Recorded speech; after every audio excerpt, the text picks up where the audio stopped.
Ladies and gentlemen, good afternoon. Due to COVID-19, Committee of Adjustment public hearings are being conducted virtually by electronic means through WebEx webinar, an online digital platform, and streamed on the Toronto City Planning YouTube channel. Participants who have registered in advance will be able to make their presentation to the committee using WebEx webinar, which is moderated by city staff. Anyone wishing to view the hearing may do so by watching on YouTube. My name is Isaac Laluz and I will be chairing the hearing. Panel members joining me today are Ms. Tarodi, Ms. Manning, and Mr. Hunt. City staff assisting us and moderating the platform are Simon Lam, who is the Acting Deputy Secretary Treasurer, Chris Pereira, and Alex Chu. Participants who have registered in advance will be connecting with their computer, tablet, smartphone, a telephone, and telephone. Committee members will be participating by video, and registered participants will connect by audio only. Participants will automatically be muted on entry. When an item is called, each participant will be unmuted by the moderator, one person at a time. Committee of Adjustment staff will share presentations submitted in accordance with the written submission deadline. For land acknowledgement, we acknowledge the land we are meeting on is the traditional territory of many nations, including the Mississaugas of the Credit, the Anishinaabe, the Chippewa, the Haudenosaunee, and the Wendat peoples, and is now home to many diverse First Nations, Inuit, and Métis peoples. We also acknowledge that Toronto is covered by Treaty 13 with the Mississaugas of the Credit, and the Williams Treaty, that's the other one. Okay, in accordance with Section 45 and 53 of the Planning Act 1990 as amended, this meeting of the Committee of Adjustment of the City of Toronto is called to order. The Committee of Adjustment considers applications for variances from the provision of the zoning bylaw, permission to extend or alter legal non-conforming uses, and consent to sever property to create new lots.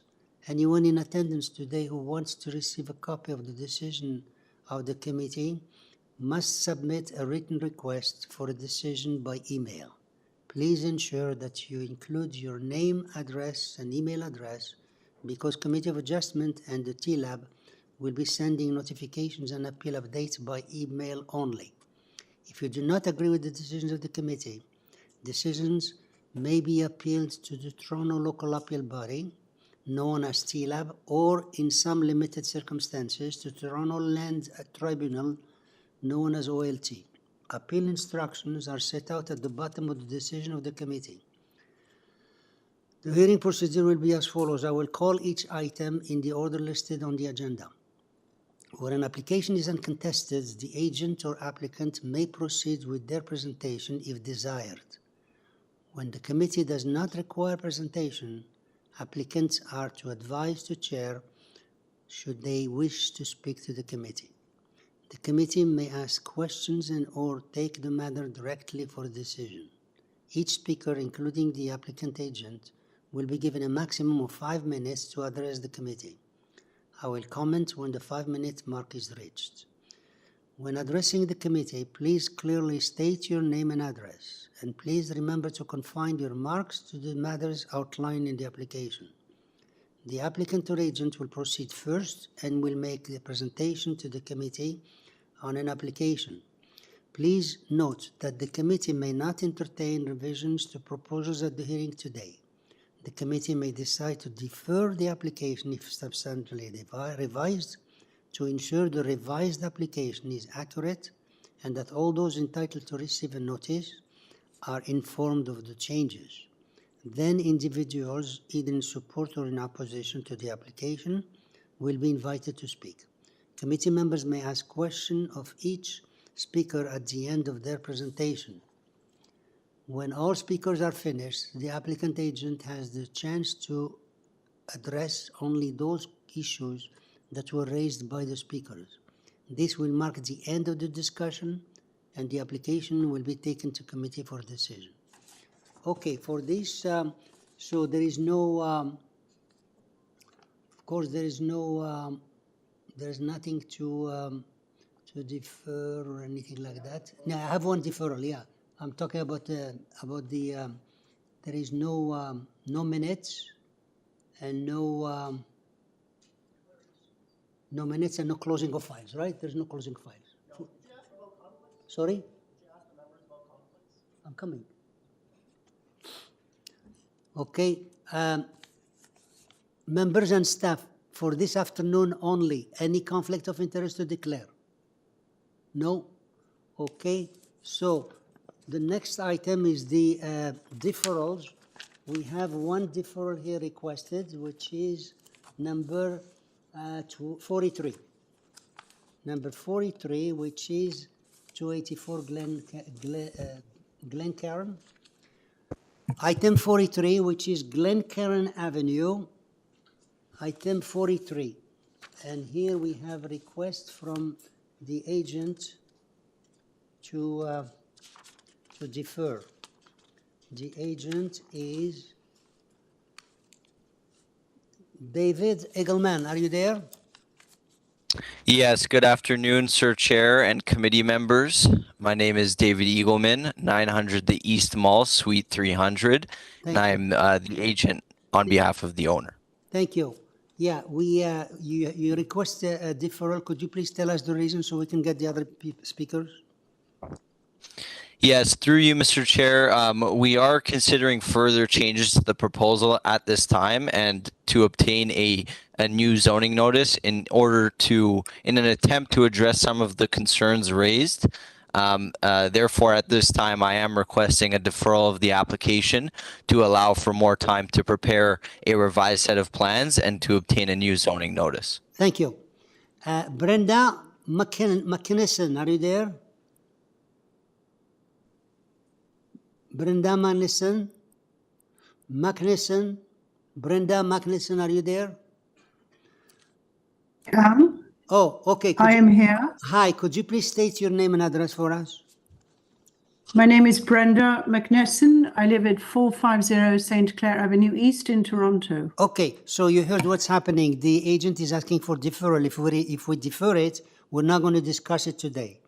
You'll be advised. Yes, I welcome that deferral. Thank you. I welcome that.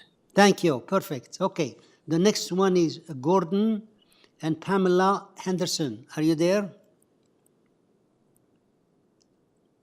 Henderson is here. Okay. Could you please state your name and address for us? Gordon Henderson, 280 Glencairn. Thank you. You heard what's happening. If we defer it, then we will not be discussing it today. Yes, and I welcome the deferral. Thank you. And the next is Linda Bragger and Mark Bragger. Are you there?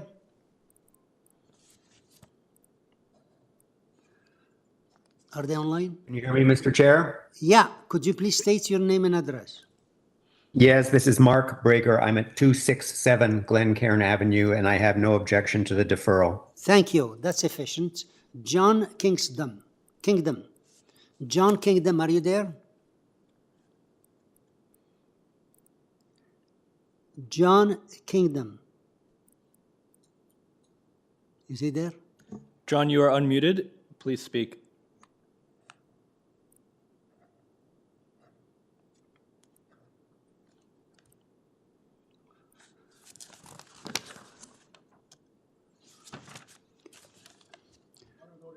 One more time. That's it. That's the end of it. John Kingdom, he's the last one. I have only one here. We also have Paulina Kalmun. Who? Oh, yeah, there's one more here. Yeah, 43. Paulina, yeah. Paulina and Colmore, are you there? Yes, I am. Can you please state your name and address for us? Paulina Colmone. I'm at 286 Glencairn Avenue, and yes, I welcome the deferral. Thank you. Gee, that's a good. Okay, so the last one is John Kingston. Thanks for reminding me on that one, Simon. John Kingdom, are you there? Yes, I am here. Can you hear me? Okay, we hear you. You heard what's happening. Could you please state your name and address for us? John Kingdom, 282 Glencairn Avenue. I do welcome this deferral. Perfect, thank you. Okay, so now we go to the members. There is a request for deferral. Any question? And if no question, I like a motion. Miss Manning? Miss Manning, yeah? Through you, Mr. Chair, I'll make a motion to defer this application sine die. And the reason is for them to change, they have some changes on the work, right? Okay. Correct. Thank you. Second, Mr. Hunt, all in favor? Okay, thank you. Unanimously, sir, your application is deferred sine die. Thank you, Mr. Chair and committee. Have a great afternoon. You too, thank you. Okay, so 43 deferred. Now we go back to the agenda, which is number 24, right? Okay, application number 24, which is 144 Winston Park Boulevard, application number 24. And here we have 24.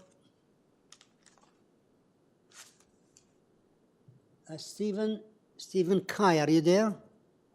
Kai or Yes, Ki? my name is Stephen. My name is Stephen Chi. I'm a planner from Chi. Design Plan Services. Thank Yeah, you. Chi, okay. Q-I, pronounced Chi, okay. Now, we have here there is consent, and there is the variances, and the staff, as you can see, if you saw the staff report, is against all of those. And do you want to make a presentation before we go to the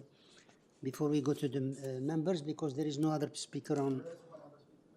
There is one more, huh? Okay, so please make your presentation, then we'll call the other person. Anthony Durda, okay. Sounds good. So the application proposed to obtain a consent to sever the lot into 2 residential lots and to construct a semi-detached dwelling on each lot. An existing dwelling on the subject property is proposed to be demolished. I would like to ask staff to pull up attachment 1 from the submitted cover letter dated May 20th, 2022.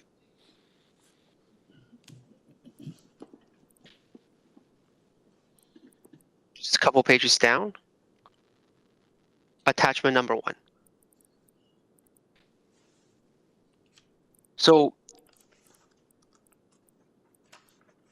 keep going. Yep, just a couple more pages. There we go. So it is important to know that there is a variety of building types and build forms existing on Winston Park Boulevard due to its proximity to Wilson Avenue and Highway 401. There are townhouses located to the northwest of subject property, and there are existing semi-detached dwellings within the neighborhood area. In fact, lands to the south of the subject property on the west side of Winston Park Boulevard and south of Deferral Crescent are zoned residential multiple, and semi-detached dwellings are permitted building type. The RM zone is only 2 properties down, which is approximately 30 meters away from the subject property. Due to the proposed building type not being permitted, the zoning review of the proposal is based on the performance standards of a single detached dwelling, which trigger most of the variances. If the subject proposal were to be located within the RM zone, most variances being requested would not be applicable, and the proposed semi-detached house would be permitted as of right. So variance number 1 and 2 pertains to the minimum side yard setback of the proposed dwelling and rear decks. 0 meter is proposed for the internal side yard setback for part 1 and part 2, as the proposal is for a semi-detached house. There will be no internal setback provided. And further, the external side yard setback comply with the requirement of 1.8 meter. Variance number 3 pertains to the front and rear exterior main wall height. The increase is for 0.58 meter only. The ceiling height for the ground floor and second floor are both approximately 9 feet, which are typically seen in other redevelopments in the city.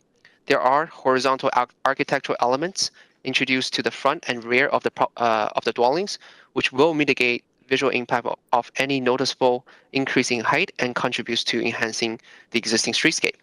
The subject property abuts an industrial building to the rear, therefore there will be no impact to the rear. Further, the overall height of the proposed dwellings comply with the height requirement under the current city bylaw 569/2013. Therefore, the proposed scale and massing is contemplated by the bylaw. Therefore, the proposal will have little to no impact compared to an as-of-right building and will fit in with the existing context of the neighborhood.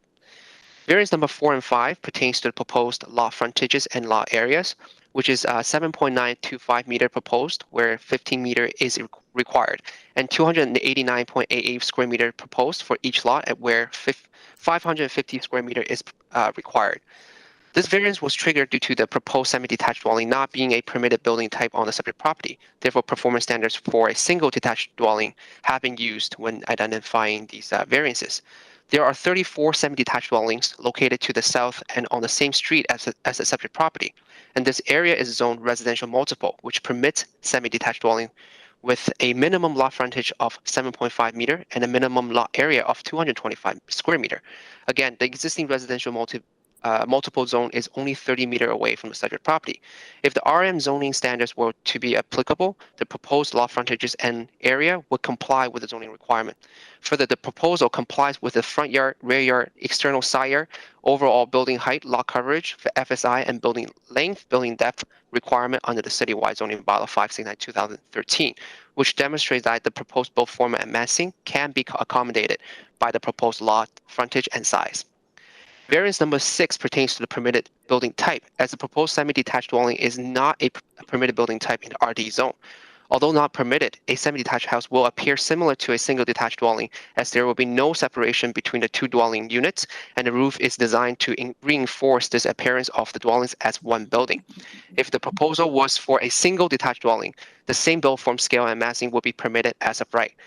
Again, the proposed semi-detached dwelling will be similar to the existing semi-detached dwelling to the south of the subject property. Variance number 7 pertains to the maximum number of stories. Due to the definition under the zoning bylaw, the proposed dwellings are considered 3-story without the basement. However, from a functional perspective, the proposed dwelling are 2-story with a basement which is located behind the integral garage underneath the first floor of the dwelling, and no exterior entrances are provided to the basement. From the street, the proposed dwelling will be perceived as a 2-story building with an integral garage at grade, which is commonly seen in new developments throughout the city. Additionally, the proposed dwelling will be compliant with the overall height requirement under citywide bylaw. There are existing 3-story semi-detached dwelling located within the neighborhood to the south of such a property. 150 and 152 Winston Park Boulevard is a 3-story semi-detached house located 30 meters south of the subject property, and 3-story is permitted as of right within that RM zone. I will skip variance number 8 and 9 as they are both under the former North York bylaw, and the proposal does comply with both standards under the current city bylaw 569/2013. So based on the information analysis provided, it is our opinion that the proposed development meets the criteria under Okay, the sir, you Planning Act. you finished your 5 minutes. We'll come back to you after we hear the other people, okay? Sounds good. Thank you. Okay, we'll come back to you.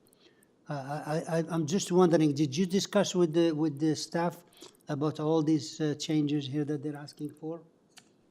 So the original application was scheduled for 2019. However, due to the personal situation of the original applicant, it was deferred and the applicant was withdrawn from the application. So we have taken over. And through this time, we have tried to address city staff concerns by eliminating some of the variances, and that have been highlighted in the cover letter that we submitted in March. However, but because of the change of a zoning reviewer, some of the new variances were identified that was missed by the first zoning examiner. Yeah. Anyways, this was deferred in September 26, 2019, and the current report is made May 17, 2022, just days ago. So anyways, we'll come back to you after we have one speaker here, Anthony Durda. Are you there?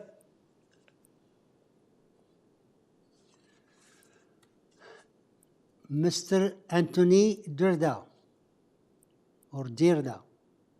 Hi, can you hear me? Yes, could you please state your name and address? Your name and Hi, address. my name is my name is Anthony Durda, and I live right at 142 Winston Park Boulevard, which is the property that's in question today, 144 Winston Park. And sorry, thank you for the opportunity, Chair and committee members, to Thank give me you. an opportunity Thank to you. speak. Just tell us what you're concerned. Tell us what you're Yeah, I'm a concerned. rookie at this, so I want to just go through some stuff here. And I too have read, as you mentioned, Chair, earlier about the two staff reports back in 2019 when it was deferred to now, 2022, and nothing has changed technically. They still, again, if you look at the chapters, they want to propose a semi-detached dwelling. This is an RD zone. RM zone, they have, great, but they're not in the RD zone. So again, it says here, not permitted. Secondly, first proposal, 2019, he wanted 2 stories. Now all of a sudden he's pitching 3 stories. I don't know what he's smoking, but I want some. Others is like, if you look at the plan, this is going to come way back to my backyard and it's going to take away from my frontage. Plus, on top of that, he's going to have this massive balcony in the backyard, which I am going to lose all my privacy. I've been here for 38 years and I love this community and this neighborhood. And there's been about 15 different developments over the last 5 years, and not one was proposed to be a semi-detached on a 50-foot lot. This same planner is building 2 properties, just completed up the street, 123 Anthony Road, and complied to a 2-story dwelling. And he's just going to start 131 Anthony Road, which is 6 homes east of me. And again, it's a nice 2-story single family dwelling. So why he wants to put a semi-detached here is beyond me. It is not allowed. It's not designated for the zoning, and it should not be addressed. We can go to basically to your report, as you mentioned earlier, and your basic committee planner has suggested to not recommend this move forward. And he's mentioned it several times based on configurations that it is not going to basically focus on your 4 tests that the committee must apply. Everything he wants to do here is so irrelevant. The variances are not minor, okay? Single family versus 2 semi-detached is not minor. Appropriate for the development? No, it's not. As the planner for 2019 stated in her form, she says this will only create duplication, and I know this developer is planning to obviously buy more homes, and he just wants to go ahead from this committee to start putting semi-detaches. There is a petition, people have complained, and they don't want to see this move forward. Why this has gone from 2019 to 2022 without any consideration is beyond me. I mean, I can go on and on here, but he is in no compliance. He's not got 1 variance, he's got 10 variants, and they pretty much do not comply with what's in this neighborhood. My apologies for being a little bit opinionated here and being very aggressive, but I'm just done with this. I thought coming back from 2019 to 22, this planner would have came back with a different plan. Obviously, he wants to do the exact same thing. My suggestion is to the developer, if he doesn't want to build a semi-detached, build a 1-story or put a RE/MAX sign on your lawn and get out of here. You've already made $500,000 in the last 3 years without doing anything. We've had to sustain different things from different renters that were here, and I'm tired of this developer thinking that he can come into our community and drop a semi-detached in an RD zone, and it's not designated MI. Stephen can say all he wants about the semis down the road, but Stephen, you're a planner. Read between the lines and read what the staff reports have said for 2019 and 2022, that they don't want to see this move forward, buddy. So tell your developer, let's move on. And that's the end of the story. And I ask this chair and the committee members to quash this. Let's be done with this nonsense and let's move forward. Thank you for your time. Thank you. Much appreciated. Thank you. See if there's any questions. Actually, you made a good presentation. You sound like a planner. So you made a Thank you, sir. Yeah, Thank you. you made a good presentation. Yeah. Okay. Any questions for this gentleman? So we'll go back. This is Anthony Derda. Okay. So he's the only one here. 24. Yeah, that's it. That's it. So we go back to the agent. Stephen Chi, you said? Can you please come back again? Hi, Mr. Chair. Through you, Mr. Chair, I think that's an insult saying that a unprofessional regular person is a planner, and also I am a individual professional planner, and I am allowed to provide my professional opinion. And in my opinion, I do support this application in front of you today. So I will address a couple of the questions that the neighbor has raised. So in terms of building type, as I have said before, there are existing semi-detached dwelling, 34 of them within the neighborhood south of the subject property, on the same street, which forms the existing character of the area, and the proposed semi-detached will fit in with the existing context by providing lot frontages and areas that would exceed the requirement for semis if the property is located within the RM zone, which is 30 meters down south. With regard to the number of a story, again, it is evidenced that there are existing 3-story semi-detached dwellings in the area, about 30 meters down the street. A 3-story dwelling would be permitted as of right. Therefore, the proposal would be compatible with the existing context and meet the general intent of the bylaw. I want to answer one of the questions that I think a neighbor was saying that we are also working on a couple other properties in the area. I don't think that's true. I'm not aware of any other application that our office is working on in the area at the moment. Further, there are no overall height variance, complies with all setbacks, FSI, lot coverage, building length, and depth. It is my opinion the proposed build form and massing is appropriate and compatible with the neighborhood. And I would like to say that this is a great opportunity to provide additional housing options in the city. There is a housing crisis in the city within an area that consists of a variety of building type in proximity to major roads, highways, and major transit stations. And I think this meets the policy direction of the city to expand housing option in the city. Thank you. Thank you. We'll see if members have any question. Question to this speaker? No?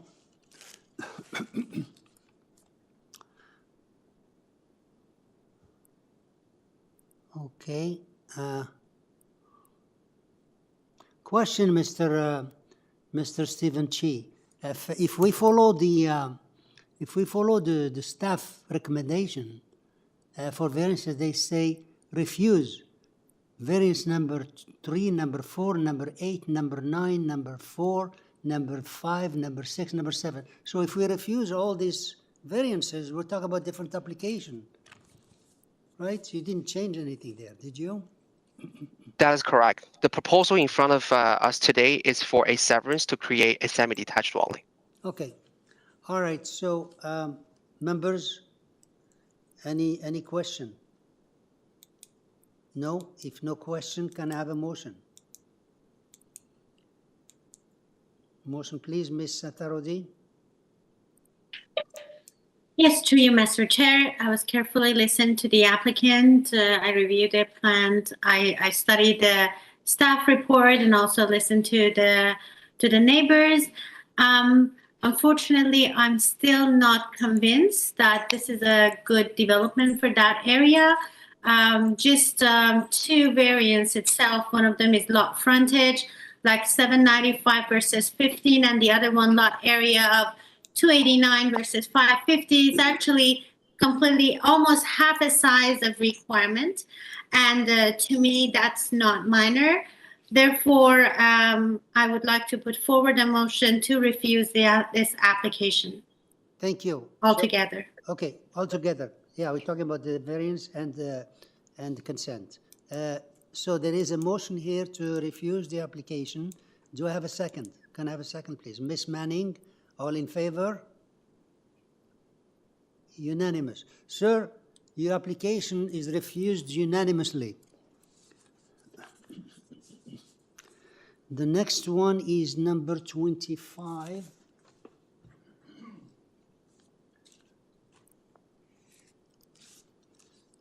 Application number 25, which is 284 Bogert Avenue, application number 25. And here we have Ida Evangelista. Are you there? Good afternoon, Mr. Chair, members. Ida Evangelista on behalf of the owners of 284 Bogert. Thank you. Now, you saw the staff report is asking to refuse the application. So please go ahead. Please go ahead and make. We don't have anybody else listed here, but because of the type of application, we need you to make a presentation. Yes, Mr. Chair. I did see the staff report. You know, with respect, I would like to, you know, it is a bit inflexible. I did speak to planning, and although they had no concerns with any of the minor variances because the application was modified a great deal from the original submission. And I believe this is all regarding the severance. So I'm just going to give you a very brief outline. So what we're proposing to do is we're proposing to sever 284 Bogert into two equal size lots. Each lot will be 7.62 meters. So each lot will, planning has reviewed it. They feel that, you know, it's not characteristic to the neighborhood, the severance I'm speaking to. However, I disagree. So we cannot only focus on the adjacent properties or that block. The concept of the neighborhood and the community goes beyond the parameters. Looking at the neighborhood as a whole, which forms the physical character, and there's approximately 70 lots with frontages of 7.63 to 9.45. The official plan states that our neighborhoods are where we connect with people to develop a common sense of community. It's a diverse area.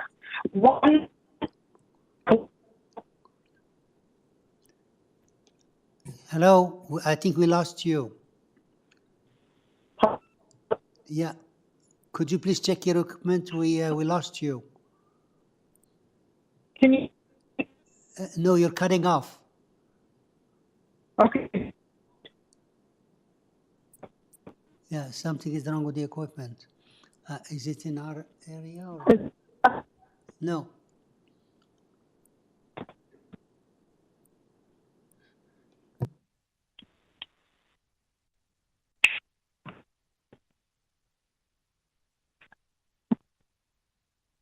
Hi, can you hear me now? Yeah, now we hear you. Please go ahead. Okay. All right. Okay. So the two homes that we're proposing are within the proximity of two major arterial roads, Yonge and Shepherd. Physical change is and has occurred in this area. Do we believe that creating two lots is going to destabilize this neighborhood? I respectfully submit that it will not. Neighborhoods will not stay frozen in time. Neighborhoods are subject to physical change in the form of additions and infill housing. And to speak to that, I will add that 5 doors to the east, proposal of an 11-story building along with 7 3-story townhomes was just approved. So proposing a lot severance of creating two lots, which I may add are a lot of record. This is an old, from the old plan of subdivision. These are and were originally 2 25-foot lots. So this neighborhood consists of single detached 1- and 2-story homes. Being in an urban area, there is a diverse range of homes and lot sizes. What we are proposing will maintain an appropriate relationship with the surrounding area. The homes proposed have many characteristics of other homes in the area and will not destabilize the neighborhood, but allow a continued evolution of the area. This neighborhood, as we've seen, and you've gone through the neighborhood, it is undergoing regeneration. The proposed variance will facilitate reinvestment in this area in a manner that respects the planned context and existing built form of the neighborhood and a minor form of intensification. I respectfully submit that these two homes will not result in any impacts on neighboring properties or adversely impact the character of the neighborhood. The variances that we have, the one variance that we do have we have no overall height under the new bylaw. We do have it under the old bylaw. However, as you know, it's taken from the center line of the road. Our main wall height is to the underside of the eaves is 7.50. However, the zoning examiner has taken the main wall height facing the side lot line. If you see, there's a bay window at the front of the house, and if you look at the side elevation, be it on part 1 or part 2, you'll notice that the examiner took the main wall height is to the top of the front bay window. However, the actual main wall height around the area in its entirety is 7.50.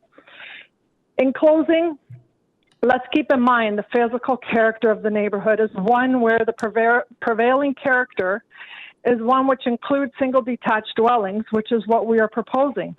This application does meet the 4 tests.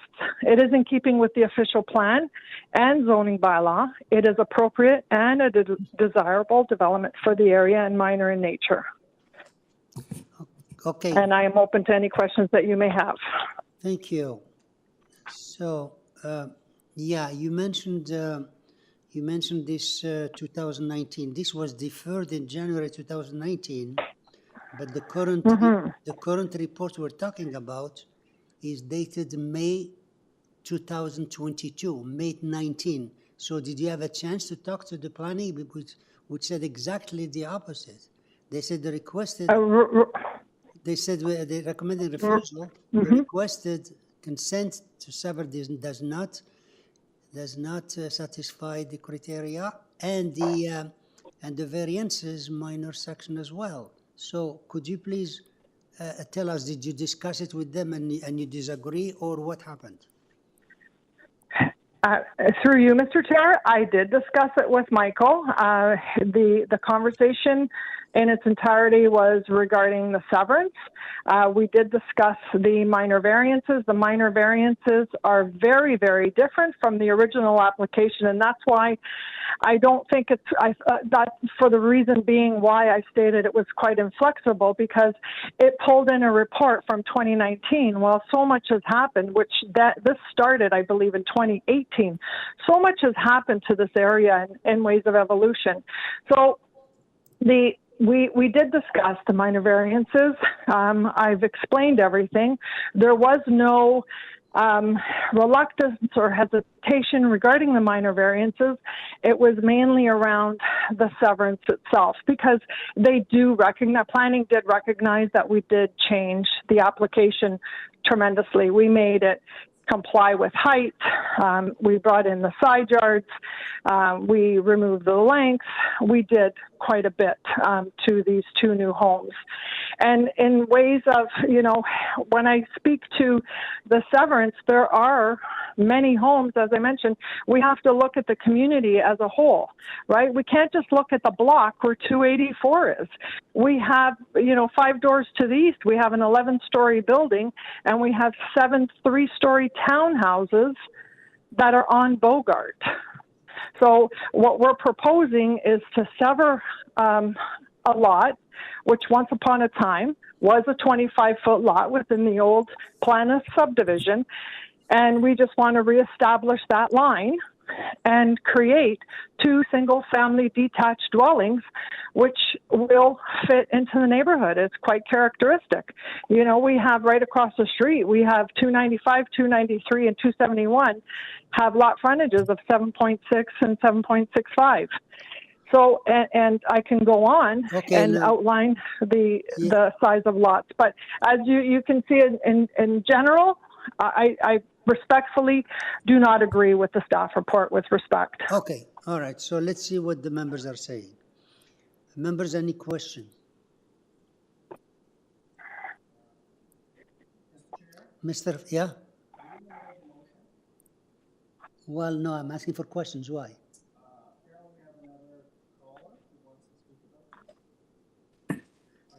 He wasn't registered there before. We're in the middle of the we're in the middle of the questions and the motion. Sorry. No. Yeah, I mean. Beautiful. I mean, we're in the middle. She finished and answered all the questions, and now we're into committee. Tell them next time they can come on time. So, Mr. Hunt, you had a question. He was in the middle of questioning. Mr. Hunt. It was more a comment, Mr. Chair.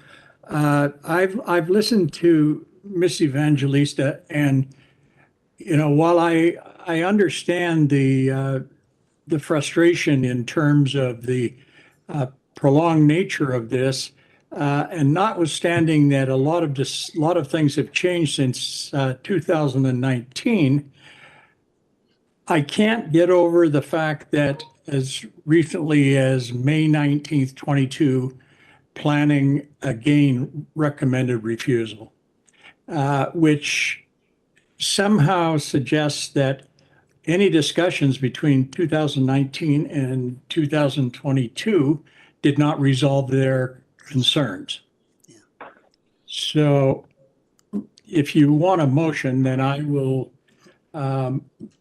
Okay, I'll just ask if there is any other question. Is there any question before the motion? Ms. Evan? No? No, okay, so please go ahead for the motion.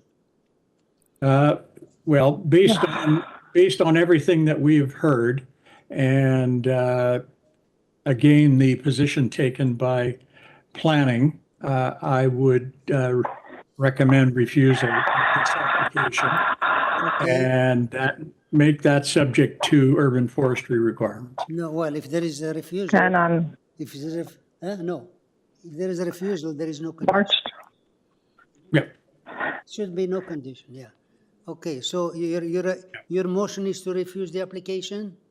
Correct. Thank you. Do I have a second? No second. Oh, Mr. Tharodi seconding. All in favor? All in favor? Opposed? Ms. Manning, are you for or against? If I may make a friendly suggestion, I was open to making a motion to defer the application. No, we're in the middle of a motion. We're in the middle of the motion, and the motion is already twice accepted. Now it's up to you. You want to defer or against? I mean, you want to go for the motion or defer or oppose? So are you for or all in favor again? Again, all in favor of the motion too? Ms. Manning, you're in favor of the motion too? Thank you. So unanimously refused the application. Ms. Evangelista unanimously refused. Sorry. So that's BOGERT. That's the way it flies. All right, thank you. Okay, thank you.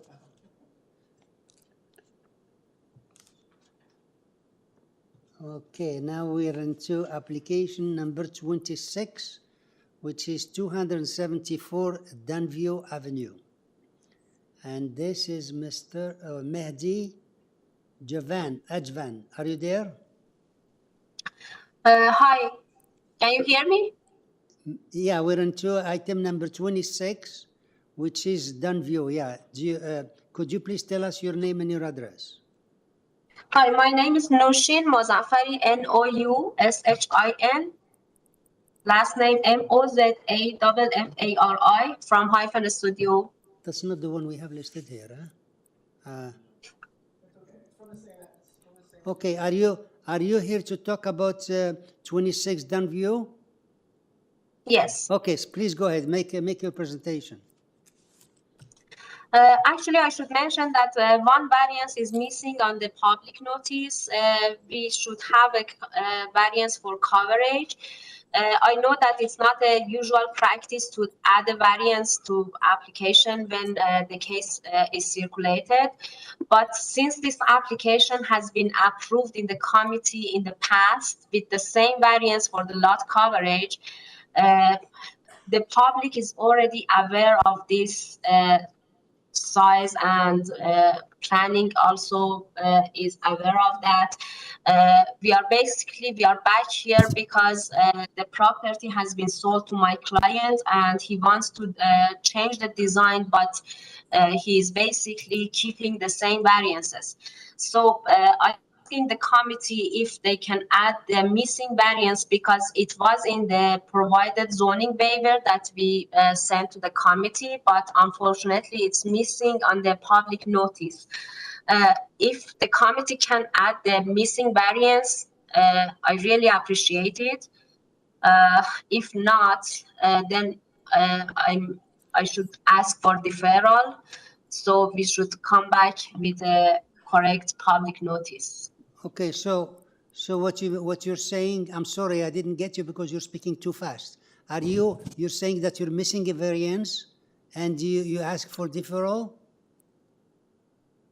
Yes, there is okay. There should be a variance for the lot coverage. Okay. And we are asking for 32% instead of 30% of allowed lot coverage. That's but fine. This is the same as what has been approved on the previous application. Okay, so, we don't have to discuss it. You just want to defer because they're missing a variance. So let's see what the other speaker is saying here.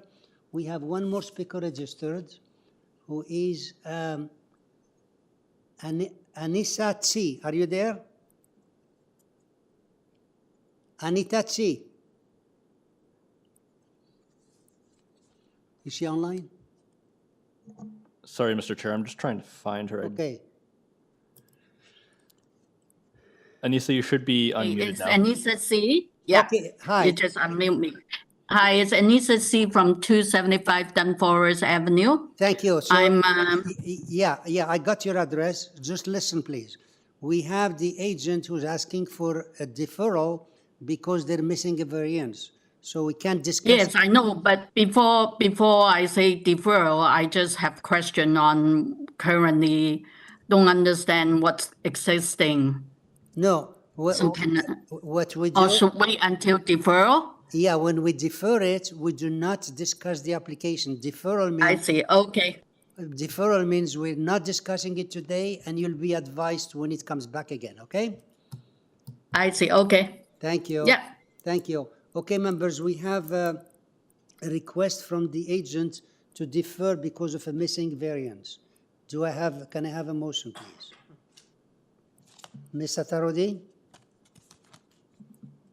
Thank you, Mr. Chair. I would like to put forward a motion to defer this application, sine die, due to the missing variance of the lot coverage. Thank you. And second, Ms. Manning, all in favor? Thank you. Okay, so your application is deferred sine die, and you can check with the staff when it comes back. Okay, thank you. Okay. 26.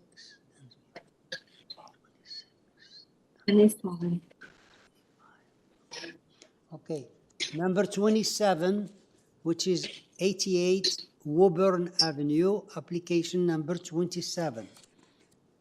And here we have here Wissam El Saifi. Are you there? Mr. Chair, I don't see Wissam on the call. Sorry?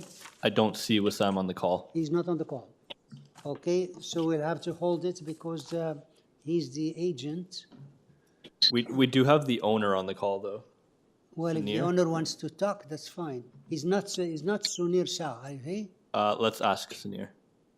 He's not Sunir Shah, no?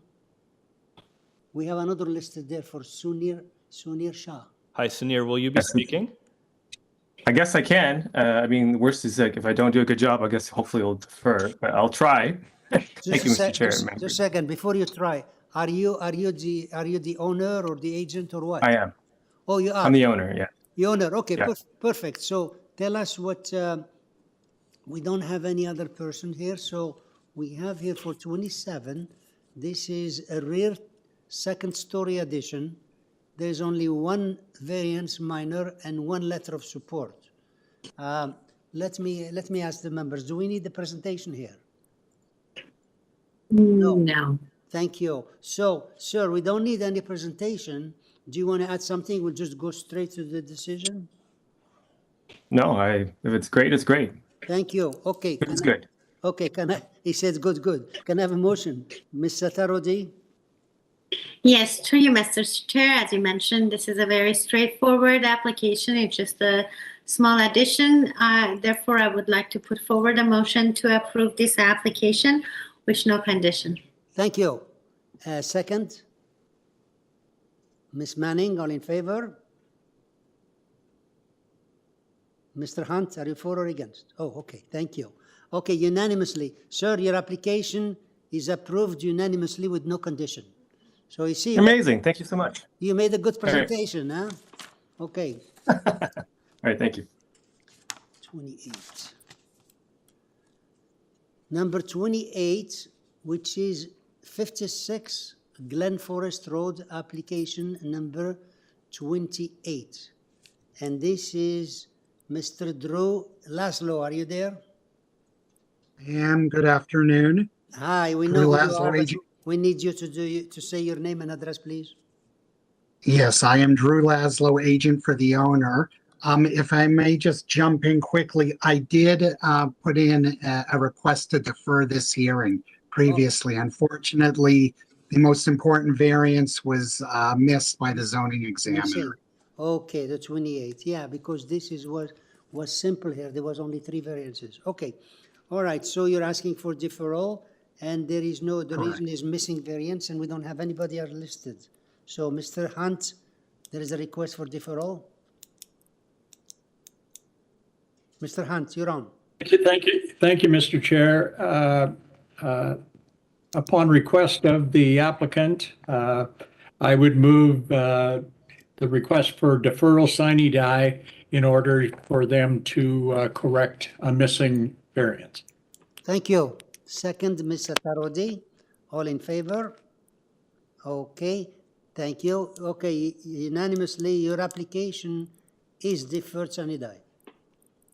Thank you very much. Okay, so number 29, which is 134 Cheltenham, application number 29. And here we have Brad Abbott. Are you there? Yes, I am. Okay, could you please state your name and address for us? Yes, it's Brad Abbott, Abbott Design Limited at 542 Mount Pleasant Road, Suite 200, Toronto.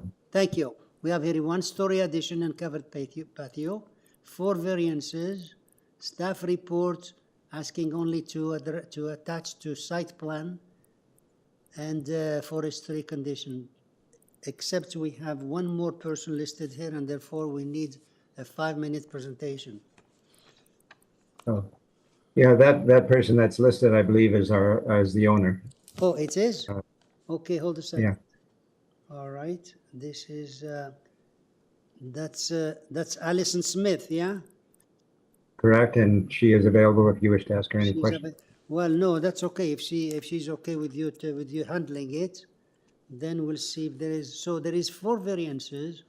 Staff report has only a condition. You're okay with the condition of site plan attached to site plan? The staff report is asking to develop in accordance with site plan because of the building length and depth. Okay. All right. Yeah, we're happy to comply with that. Okay, and forestry condition number 2. Members, do we need a presentation here? No? Ms. Satarodi, you want to make a motion? Yes. Please. If there is a question from my colleague, I'm ready to put forward a motion to approve this application with only with 2 conditions. Number 1 is the staff condition that the length and depth to be developed substantially in accordance with the site plan drawing submitted to the City of Toronto, and also the second one will be urban forestry. Thank you. Second, Mr. Hunt, all in favor? Okay, unanimously. Okay, sir, your application is approved, subject to the staff condition and subject to forestry. Thank you very much. Thank you.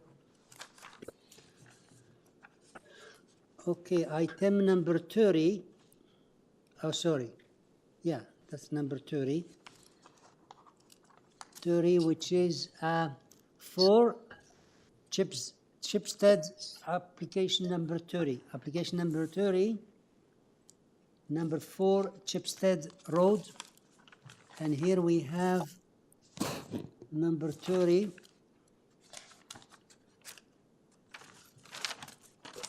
Who do we have? Number 30. Just a second. Excuse me, just a second. You're 2 steps ahead of me. Number 30, which is CHIPSTEAD. What I have here, if I have Mehdi Advan. Are you there? Yes, actually, my name is Marjan Sadeghian, and I'm here on behalf of Mehdi Ajvan. Unfortunately, something emergency happened to him, and he had to leave the office. He will be back in 20 minutes. Would you please postpone our application for the next or maybe 2? Okay. We'll hold it for a few minutes. Okay. So who's coming back? Is that Mehdi? It's Nushin Mozaffari. Mushi, yeah. Oh. Yeah, Nushin Mozaffari. Yes. Okay. All right. So let's stand it down a little bit, and we have here item number 31, which is Joe Dom. Are you there? Joe Dom? Yes, can you hear me? Okay, yeah. Could you please state your name and address for us? Hi, my name is Joe Dome, 133 Torresdale Avenue, agent for the owner. Okay, so we have here 83 GLENGROVE and rear addition, 1 variance and 1 letter of support. Members, do we need a presentation here? No? If not, can I have a motion there, please? Miss Manning, you're shaking your hands. Can I have a motion? Okay. Can I have a motion? Any one of you? Okay, I appreciate the presentation. I'm sorry. Hold a second. Sorry. Hold a second. If anyone is not ready for the motion, I appreciate the presentation regarding this application. I know that it came to committee a couple times, and then every time they ask for a little bit more. That's okay. That's okay. So I asked if you need the presentation. Okay. So, Mr. Dom, that's okay. That's okay. Mr. Dom, could you please make us a short presentation as to the merit of this application? Sure. Yeah, this is a fairly straightforward application. The owner would just simply like to square off the first story southwest corner to get more space in the family room. And regarding the only variance for floor space index, we did come to committee, I believe, last year, and that was just to square off the other side in the kitchen, a very small area. And this proposed small addition is really only 7.69 square meters, just bringing it up to 0.825. Previously, we got approved for, I believe, 0.81. And it's only filling in the indent on the first story southwest corner. And you can see in the attached photo in the file titled Supporting Materials, and that just demonstrates the minor nature of this addition.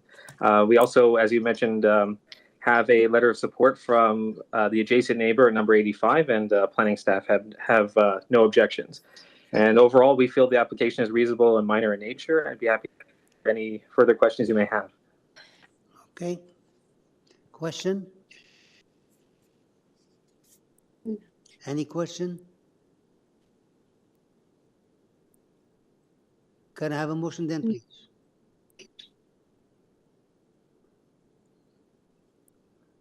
A motion? Ms. Manning?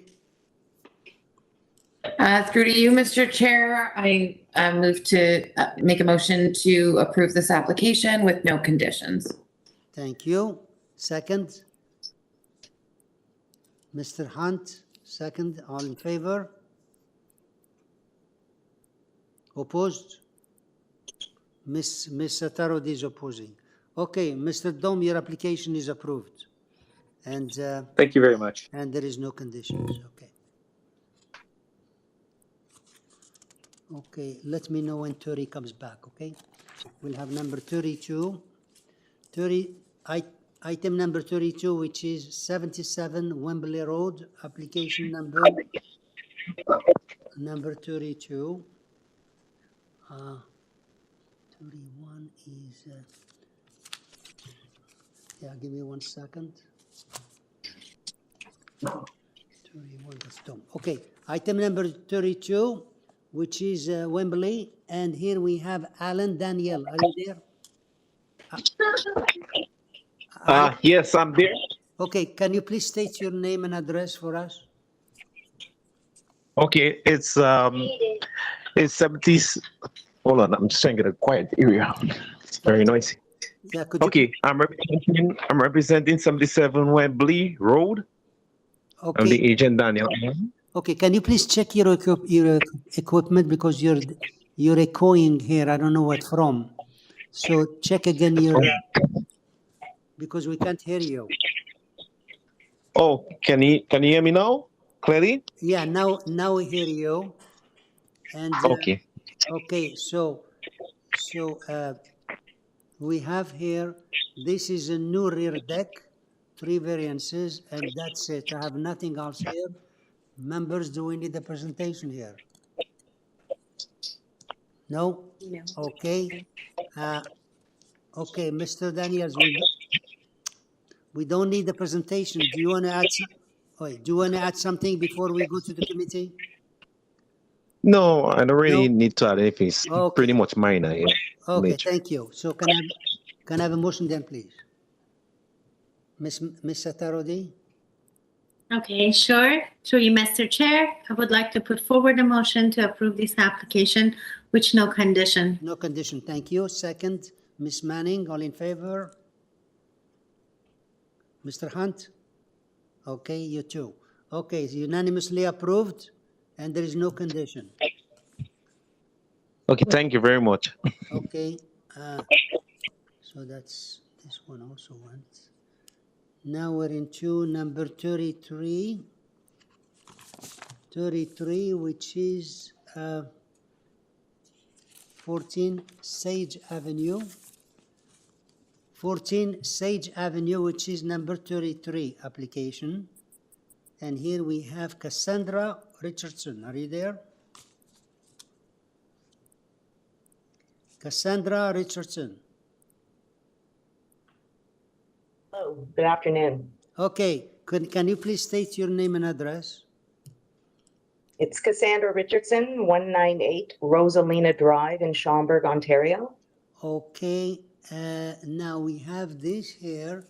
It's 1-story addition, 4 variances.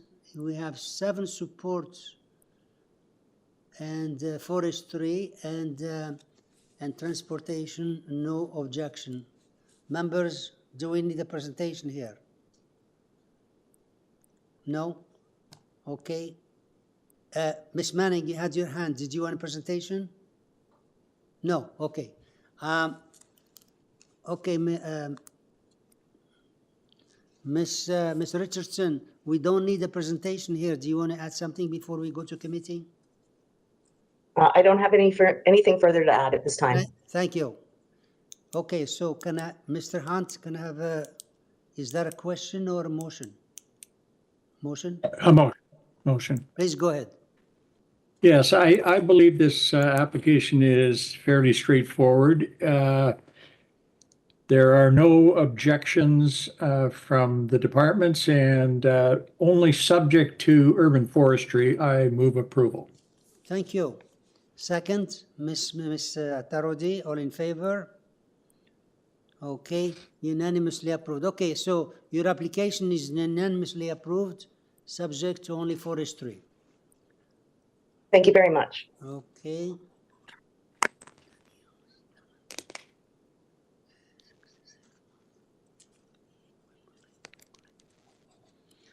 Okay, so that's number 33. Number 34, which is 153 Foreman Avenue, application number 34. And here we have Timothy Metanides. Are you there? Yes, hello, I'm here. Could you please state your name? Timothy Metanides. Your name and address, please. Yes, of course. I'm Timothy Metanides, and I'm at 113 Wolseley Street, Unit C, and I'm architect acting on behalf of the agent, of the owner, pardon me. Thank you. We have here a rear third story addition, 6 variances, and 6 supports, 1 letter and 4 petitions. Okay, so members, do we need a presentation here? No? Okay. Sir, we don't need a presentation. Do you want to add something before we quit committee? No, thank you. No? Okay, so members, any question first? If you don't have any question, can I have a motion then? A motion? Ms. Satarodi? Yes, through you, Mr. Chair, would like to put forward a motion to approve this application with no condition. There's no conditions. Thank you. Second? Second, Ms. Manning, all in favor? Okay, unanimous. Sir, your application is approved unanimously and there is no condition. Thank you kindly. Okay, that's number 34. Number 35, which is 135 Alfred Avenue. And here we have Jonathan Benskowski. Are you there? Good afternoon, Mr. Chair. Okay, Mr. Benskowski, could you please speak a little bit soft? I know your equipment there is very, very strong. So could you just speak softly so we can hear you? I will do my best. I'm used to not using the microphone, so I will do my best. Okay, thank you. So you can, I know you told us your name, but you can repeat it because it's recorded in every session here for the record. So you repeat your name and your address, please. Jonathan Benskowski, 301 Keewatin Avenue. Thank you. So we have here a new dwelling, 5 variances. Staff report is asking for just to build according to east and west elevation drawings, and forestry, there is a forestry, that's it. And they have nobody else registered here. Members, do we need the presentation? I appreciate presentation. Thank you. Okay, Mr. Benskowski, could you please give us a short presentation? Absolutely. If we go to the site plan, please. So the dwelling is proposed to be a 2-story dwelling with a 2-car integral garage. In terms of the variances that might be applicable would probably be the side yard setback request. If we see both the east and west dwellings adjacent to this, both have a reduction of the side yard setback that's there today. In fact, the proposal is actually in excess of what exists at 137 and is essentially in line with the 1.8, although we're at 1.5 of the dwelling to the west at 133. Again, I think the capturing of the main wall height variance with planning's opinion that it be tied to the plans is relevant in this case. The other portion we see is where the dwelling is situated in relation to the adjacent dwellings. The adjacent dwelling at 133 is undulating, meaning the western portion is set out, the eastern portion is set in. We are in line with both the front and the rear, of the both adjacent dwellings.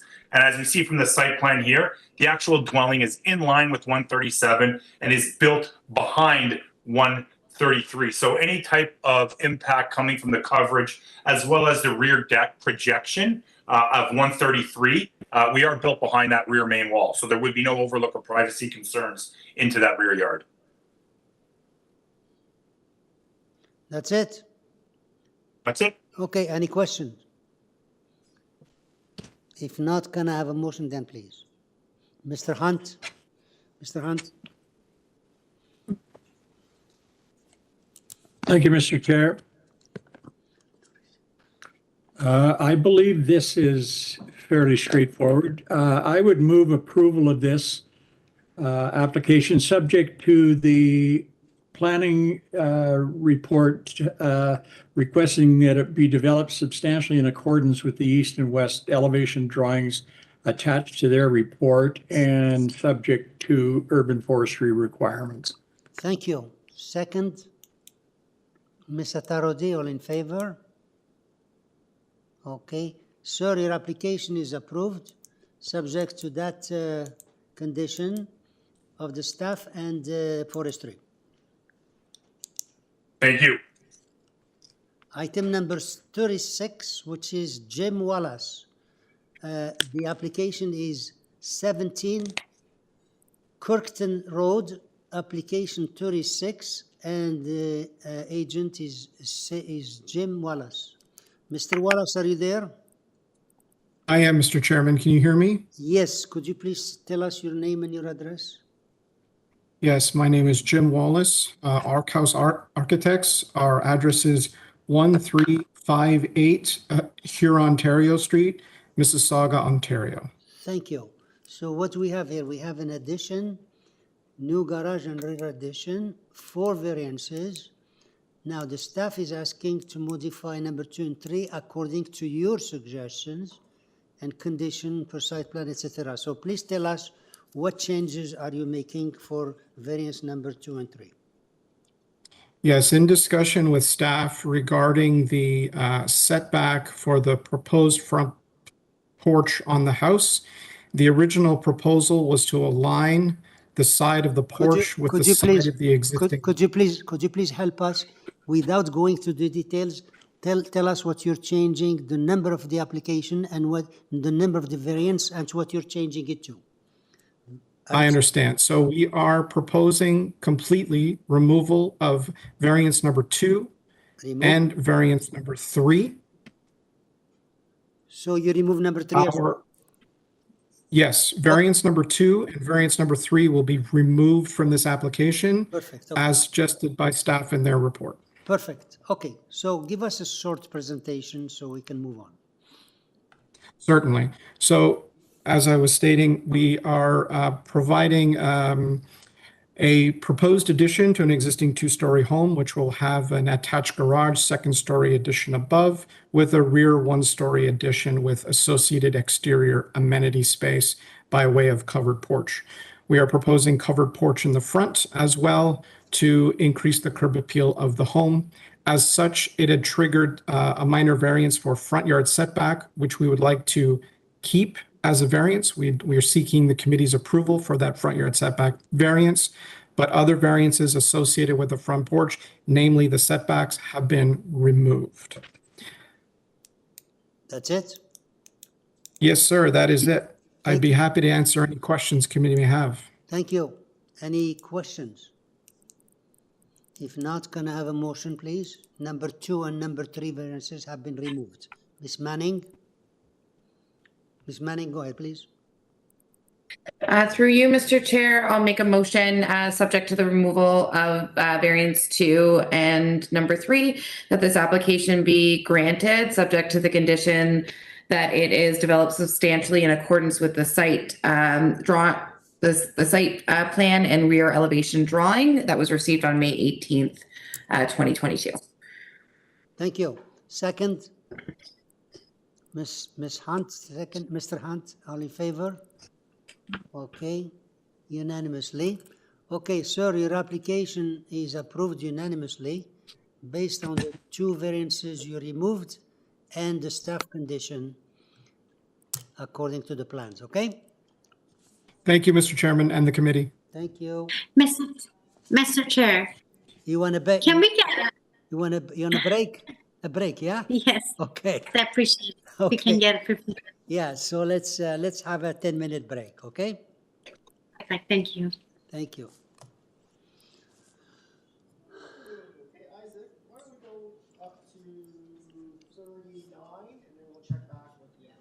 Yeah, okay. Yeah. It's back, so we can go right now. Okay. Yeah, right now we're on 36. The next one is 37. So we can go back to that one.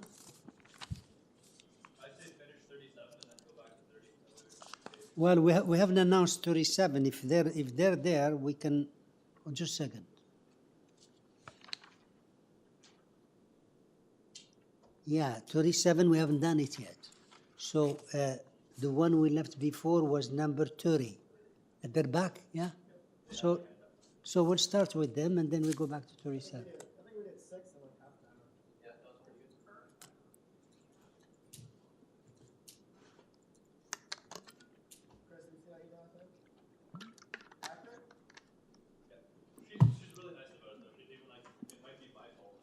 I remember her. Her name was putting me wrong. Right. Shit.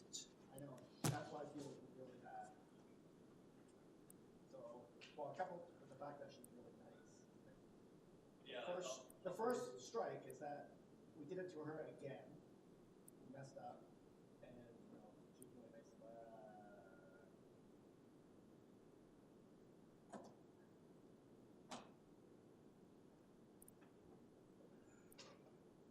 I just sent you the email chain that's been going back and forth with her. She's really nice about it.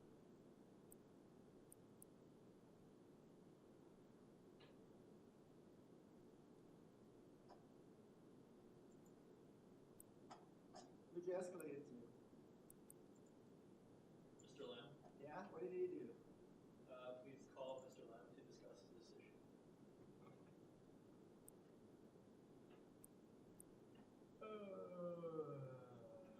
I thought that guy at Canadian Tire was your dad. Oh, so you meant the... No, I just saw him walk by. It was like 10 minutes. I don't like the... Really? My son went back, we had a baseball practice at sport complex. Yep. So I was like, what am I going to do? I walked around Bond Mills. I bought so much stuff from Bond Mills I don't need. So yeah, I don't want to do it anymore. That's dangerous. Well, sometimes it's stuff I really, clothes, and then sometimes it's like pastries. Danish pastry things. Oh, I love Danish pastry films. But you know what really bothered me? Was that because the baseball practice is late, I'm always walking around when Ron is supposed to be in. So Danish pastry, and a lot of places will say, end of day, 50% off. So I would buy boxes of stuff, which was like, it was 50% off. Happy to be there.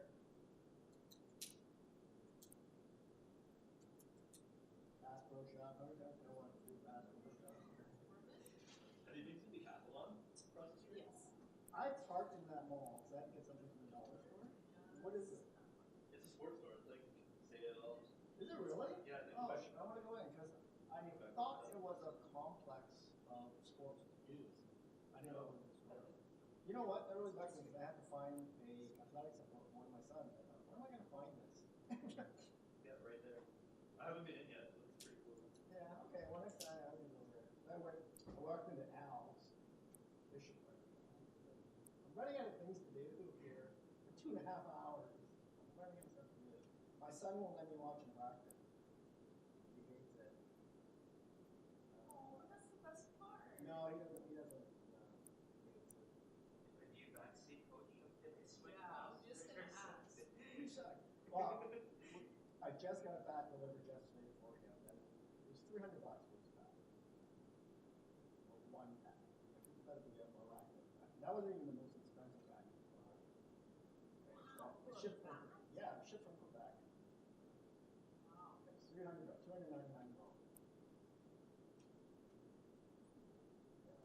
He doesn't let me watch. Plus, his 3 coaches are very loud. It's the Bond team, Emily. He plays for Bond. That's why they're loud. Bond parents have to do the worst thing. They're different. Come on, son. You know what? What's really funny is he played for Thornhill last season, and when the Bond parents came, we're like, but now this year we're on the team, so we're like all buddies and everything. So it's different, right?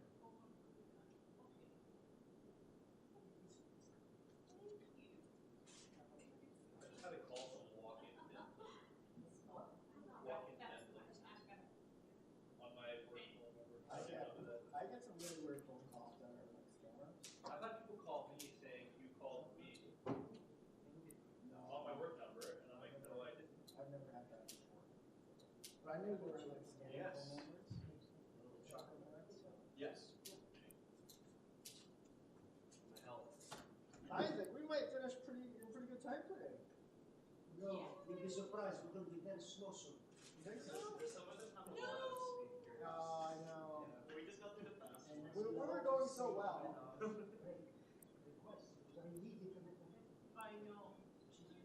great. Yeah.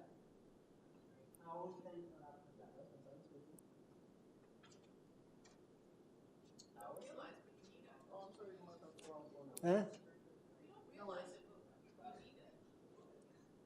It's true.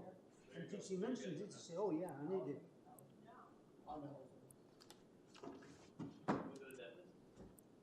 It's a usual household. What did you see? You said Yeah. I could go like weeks without it. Yes.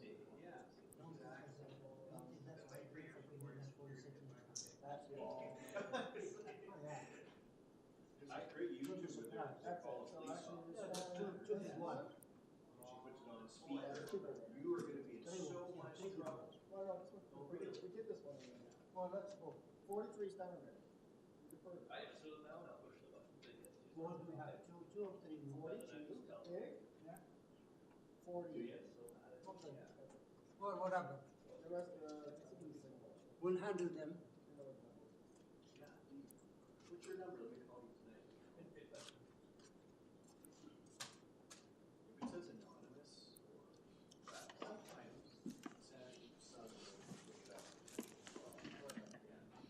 So it's in number 30, right?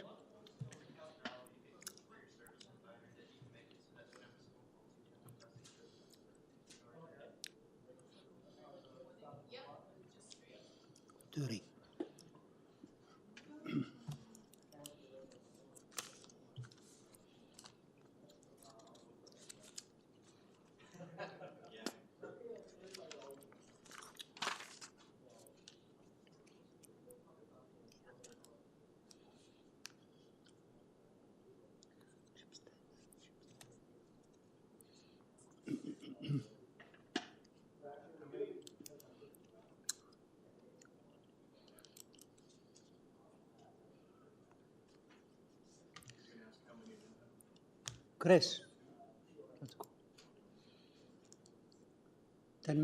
10 minutes are over. Oh.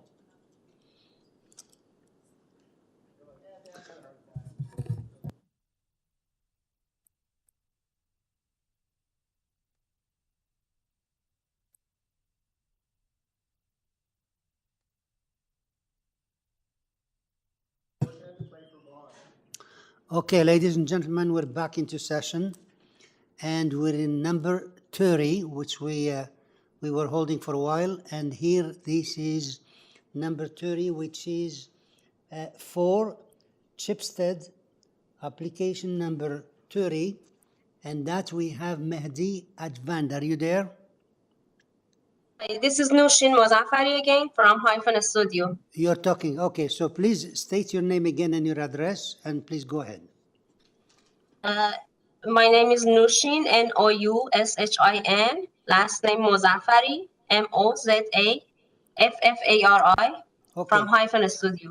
Okay, we have here a new dwelling with 16 variances, and the staff report is asking to modify 7, 8, 9, 11, 12, and 13 per applicant, and to condition to build according to the elevation and so on. Now we have some letters of objection and transportation, no objection. So could you please start your, we'll give you the 5 minutes, start your presentation, but let's go over the changes you want to make first, and the name without explaining it, just give us the number of the variance and what you're changing it to. Okay, variance number 7 is removed. Removed, okay.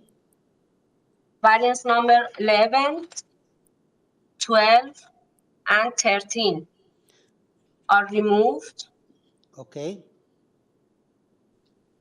Variance number 8 improved to 7.47. Sorry, improved to what, 17? 7.47. 7.47, okay. And variance 9 improved to 7.72. Could you go over that again, please? Number 9? Variance number 9 improved to 7.72. 7.72. Very good. Okay, so we'll give you 5 minutes, make your presentation, and then because we have what, 1, 2, 3 more speakers, we'll get them on. So in the meantime, we got the changes, remove 7, 11, 12, and 13, and make changes to 8 and 9. So please go ahead, and then we'll call them, see what they have to say. Okay. This is a new built single family dwelling with integrated garage, 2-story, and it's a very straightforward application. For variance number 1 and 2, we are asking for wall height. The actual wall height to the eaves of the roof is 7.52 for the majority of the side lot line. And only 10% of the wall on the west side is not complying with this number, and on the east side also only the bay window and front portion of the wall is not complying. That's why the planning is asking the side elevations to be tied to the application, and we are absolutely okay with that. Variance number 3, we are asking for lot coverage, almost 35% instead of 30%, which is in keeping with the other approved cases in the neighborhood. Number 4 is for the side setback on the west side. If you look at the site plan, this is only for the front portion of the house. Only 1/3 of the building length has this much of setback, and the rest not only complies with the bylaw, but also has much more setback than required. The deck projection is more than 2.5 meter, but the deck, as you see, is located in the middle of the house, so it doesn't generate any privacy concern. Also, its height is only 6 inches more than 1.2 meter from the ground. So it's basically a technical variance. For number 6 is the same. One of them is for the deck projection from the rear wall, and one of them is for the deck encroachment into the required setback. The deck encroachment into the required setback is only 12 centimeter more than allowed. Variance number 10 is for the canopy at the front. The canopy is covering the front porch, but since there is a small return on the side, it doesn't comply with the regulation because it should be only on the porch. Number 14 is for the length, and we are asking for a couple feet more than allowed length. And number 15 and 16 are for the heights and first floor height under old bylaw. I should mention that both of these numbers comply with the new zoning bylaw, and this is only under old. As you see, the proposed roof is sloped, but the total height under old bylaw doesn't comply with the bylaw. As you mentioned, the planning is supporting the case, considering the improvements that we made to the application, and also transportation has no objection. And we know that there is a requested condition from forestry, and that's absolutely okay with us. That's it. Okay, so let's see what the other speakers have to say, and we'll be back to you in case there's questions and so on. So, Samira Denshaver, are you there? Samira Denshvar. Good afternoon. My name is Samira Daneshvar, and I am the resident of 6 CHIPSTEAD Road. I would like to present my concern about the proposed new construction. My concern is mainly about the length of the building and the encroachment of the deck in the rear setback, which it seems to involve the item numbers 3, 5, 6, and 14. So this proposal will have negative impact on my residence. It will disturb my family privacy and block our view to the greenery in the back.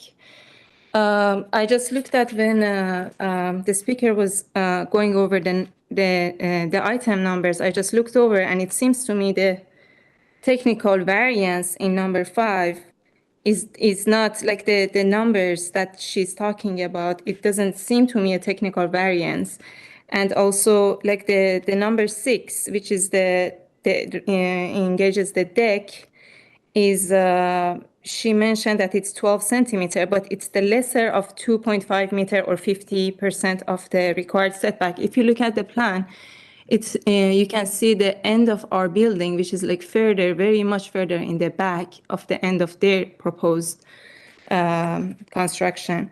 Also, in the number 14, she mentioned it's a couple of feet.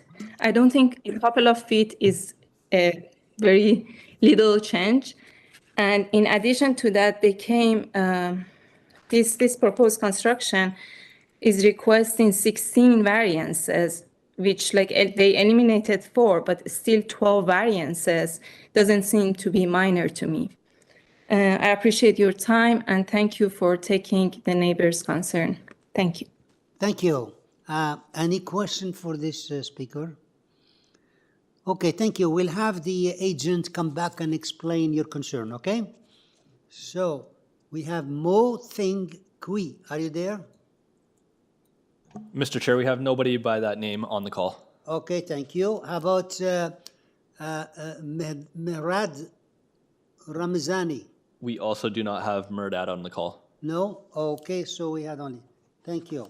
All right, so can you come back, the agent? I have here Mehdi. Can you come back and explain address the concern of this Samira? Yes, this is Nushin again. Regarding the concerns of the adjacent neighbor, as I said, the deck, the projection of the deck is allowed to be 2.5 meter, and ours is almost 1 meter more than that. And if the deck was only 6 inches lower than this, its projection could be as much as we wanted. But since we didn't want to have a step between the main floor and the deck, the height of the deck is only 6 inches more than 1.2 meter from the adjacent ground. So its projection should be limited to 2.5. And as you see, the deck is located in the middle of the width of the building. So it has a big distance between the side property lines and the deck, and it doesn't cause any privacy or overlooking concern. And for the length, I understand that the existing building of the neighbor is much shorter, but the length that we are asking for is 17.74, which is, as I said, 2.5 feet more than allowed. And if they want to do additional renovation or do a new build project on their property, they can also have 17 meter of the length as of right. And this number that we are asking is very minor in nature. And she mentioned that asking for 16 or reduced to 12 variances is not minor, but I should mention that many of them are just repetitive items under new and old bylaw, or the same item for different elements of the building. For example, number 4 and number 1 and 2 are both for the wall height. Number 5 and 6 are both for the deck projection. And also, yeah, that's all. In general, I believe that the application is in keeping with the character of the neighborhood and it meets the four tests. And the planning department was happy with the improvements that we made to the application. Number 8 and 9 also are basically the same as the result of the 3-car garage for the width of driveway and vehicular entrance. Okay, thank you. Members, any question for this agent, Ms. Satarodi? Yes, I just appreciate some explanation regarding the lot coverage variance number 3, which is 35% versus 30%, which is permitted. 34.9%. Did you hear the question? Yeah. Okay. Yes, the lot coverage is in keeping with what other cases have been approved in the neighborhood. And if you look at the site plan, we are only asking for the length, for couple feet of the length, and instead of that, we are proposing a generous side yard on the west side and a courtyard in the middle. So even my point is that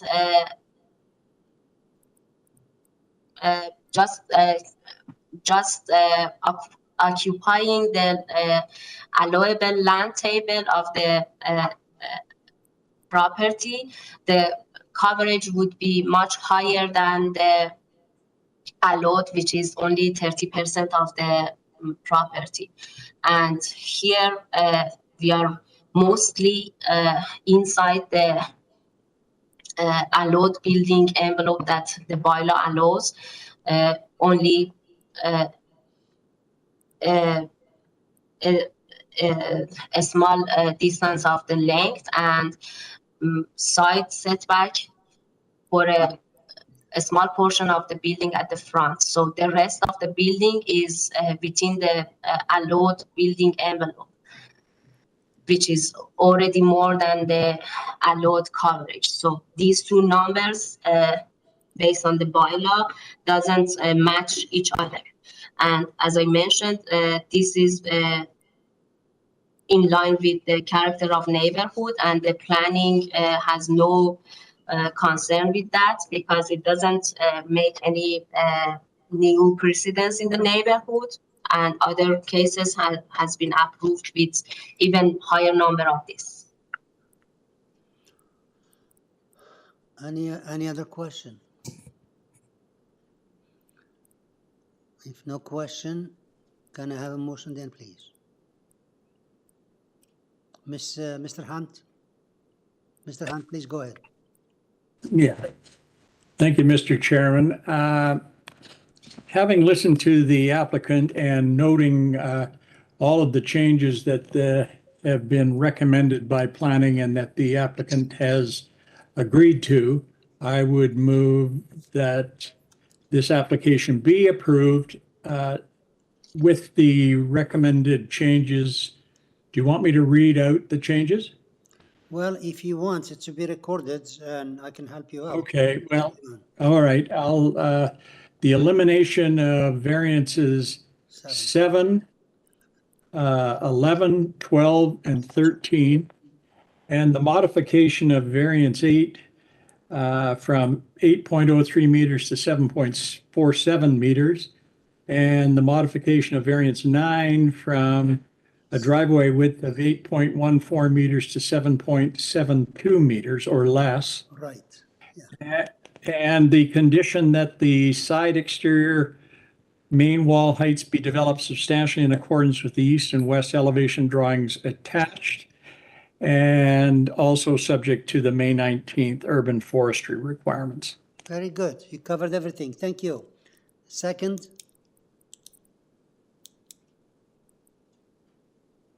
I'm waiting for second. Is there a second or no? There's no second? Okay. Is there any other motion?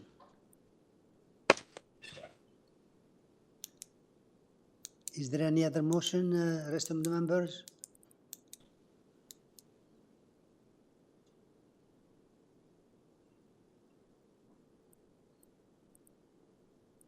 Well, okay, Mr. Tarodi. Through you, Mr. Chair, I would like to put forward a motion to approve this application with the following changes. Variance number 3, lot coverage reduced to 32%. Variance number 7, eliminated. Variance number 8, changed. The front main wall height is changed to 7.47 meters. Variance number 9 is also changed to 7.72. Variance number 11 eliminated, 12 eliminated, 13 eliminated, and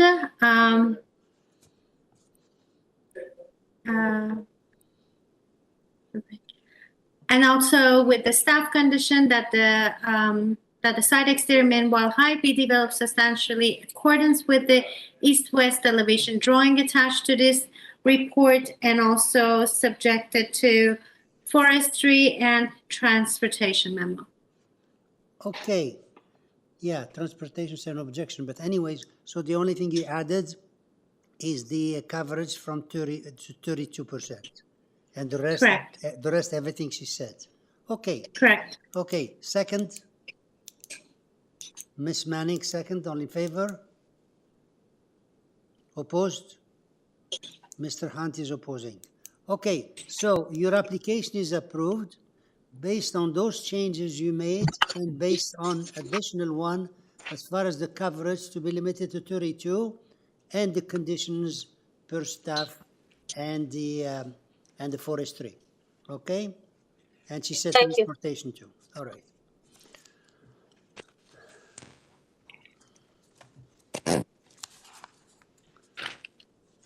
Now, 33 Sage.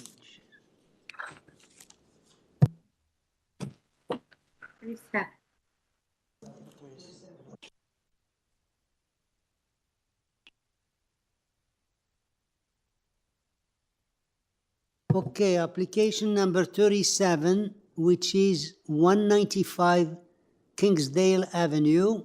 Application number 37, and this is again Mr. Jonathan Benskowski. Could you come here, please? Mr. Chair, Jonathan Minskowski, 301 Keewatin Avenue. Thank you. So this is for a new dwelling, 8 variances. The staff report has some modification for you. You made the change, and we want to know what it is, and forestry conditions. Correct, sir. So please tell us what the condition, what change you made. Correct, sir. From the public notice, we are eliminating variance number 2 as per the discussed staff report. Okay. Which has to do with the rear main platform.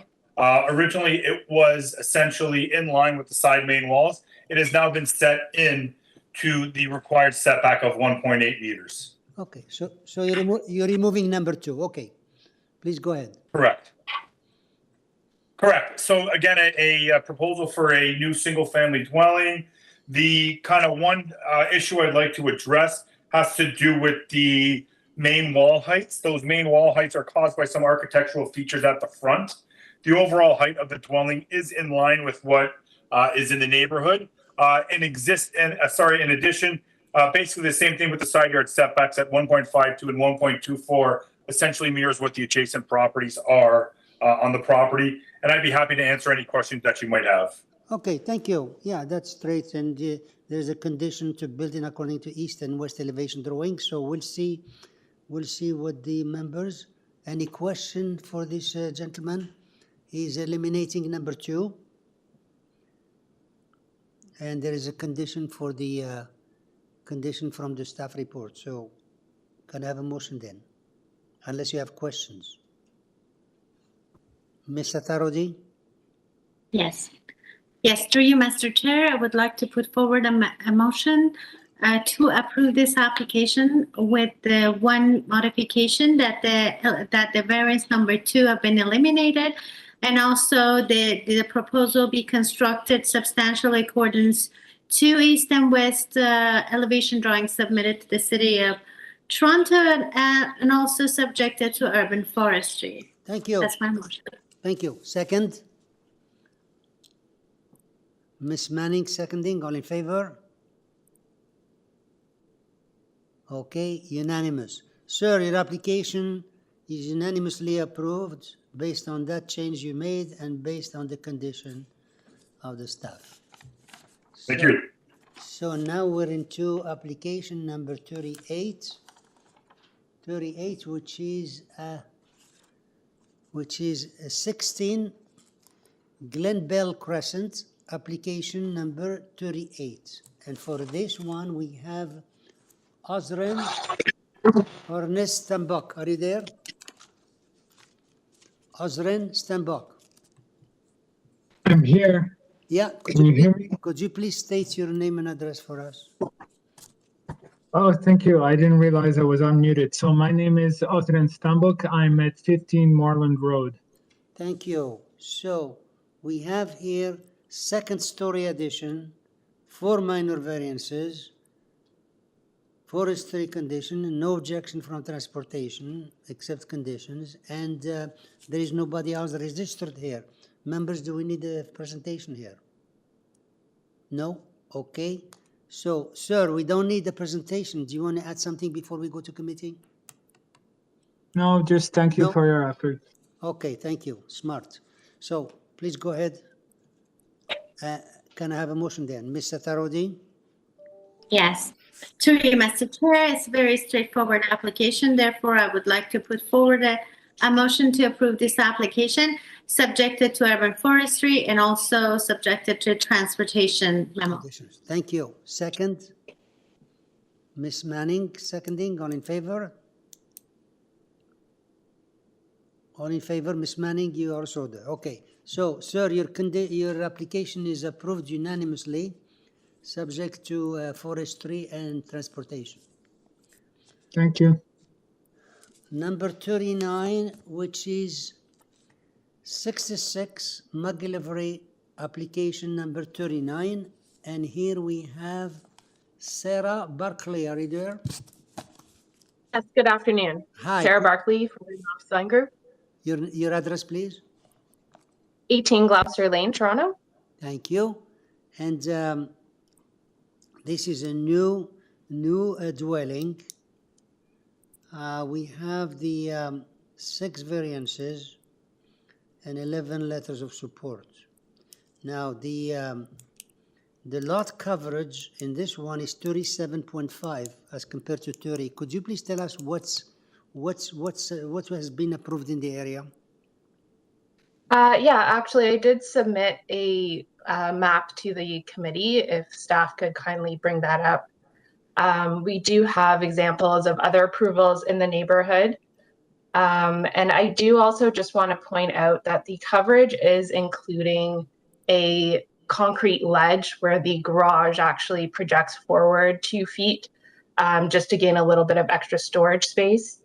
So the actual house footprint is at 36.7% coverage, which is similar to other approvals in the neighborhood. Along with the other variances, we do feel like this is a very minor request. And the owner has spoken to the immediate neighbors who are in support of the application. Planning has also not come forward with any concerns. We did consult with them as well. Okay, thank you. Any question? No questions? Then can I have a motion then?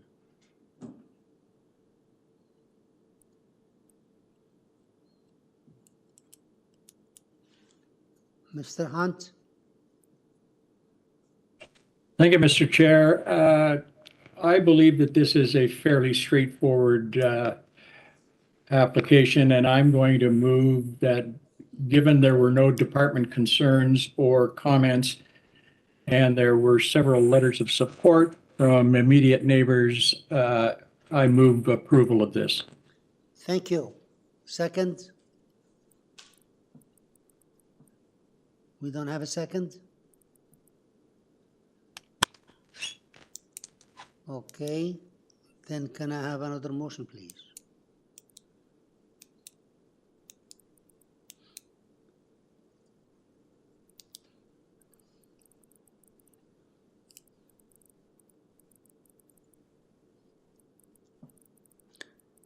Ms. Atarodi?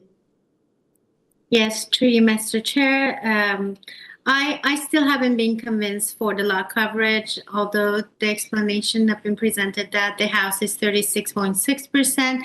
Even 36.6 is, to me, it's not minor.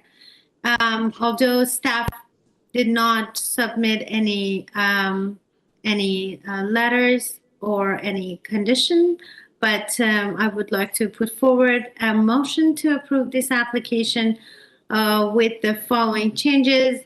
The variance number 4, the lot coverage is now 32%, and also that's it. That is, hold on a second, 39, and also subject to forestry. I don't know. Do you have forestry? I don't have it here. So. No forestry. No, there's no conditions here. You want to okay. You just want to change number 4 to 32%. Correct. Do you have a second? Ms. Manning, all in favor? Opposed? Mr. Hunt is opposing. Okay, your application is approved subject to the change of variance number 4 to 32%. Yes.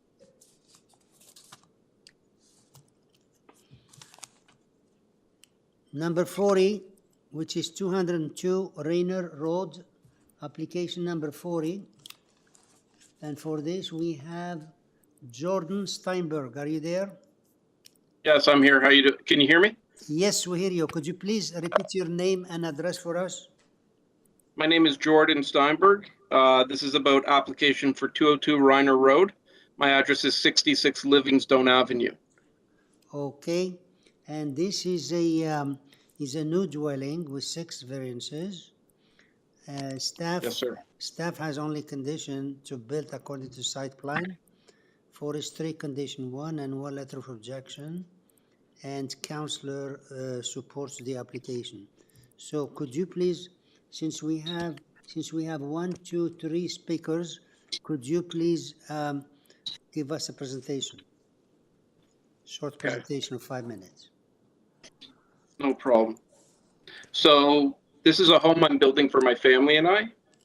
We have friends on the street and family members within 5-minute walking distance who live in the neighborhood. With regards to the specific variances being requested, variances 1, 2, and 3 are required to accommodate a cold storage located under the rear deck, which is underground and will have no street aesthetic implications. The surface deck is permitted for construction, and therefore, from a functionality standpoint, using the space underneath is appropriate and doesn't effectively change the footprint of the house as far as the soft landscaping is concerned. These variances make no direct impact to the building located above grade and will not cause any adverse impacts. Variances 1 and 4 are required for the cabana. And so the cabana is kind of combined into one there with the lot coverage, which is what the staff asked me to do. So 1 and 4 are required for a cabana in the rear yard to service the outdoor pool area. The total lot coverage of the ancillary buildings and structures remain below 10% threshold and therefore remains in compliance with section 10.5.60.701B of bylaw 569/2013. Having both food preparation and sanitary facilities is functional for our intended purposes and have both functions. And both functions are typical of these ancillary buildings.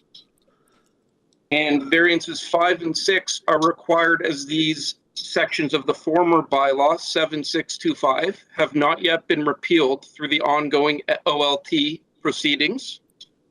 for citywide bylaw 569/2013. So we comply with the height provisions under the citywide bylaw 569/2013 and understand the height sections of bylaw 7625 are to be phased out in the coming months.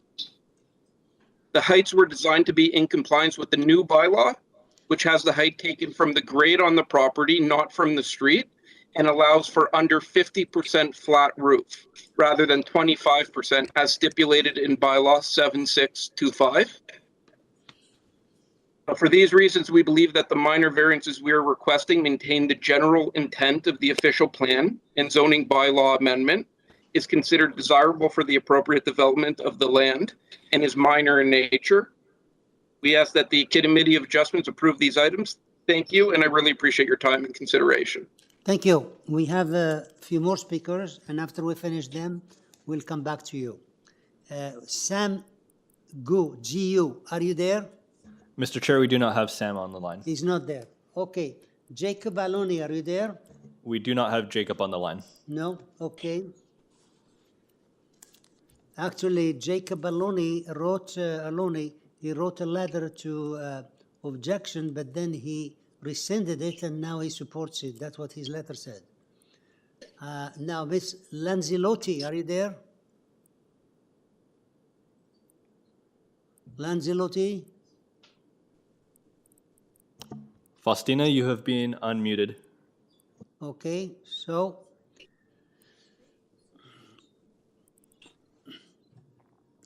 Miss Lanzilotti, are you there? Mr. Chair, I also have Giuseppe Lanzelotti, so I'm going to unmute him as well.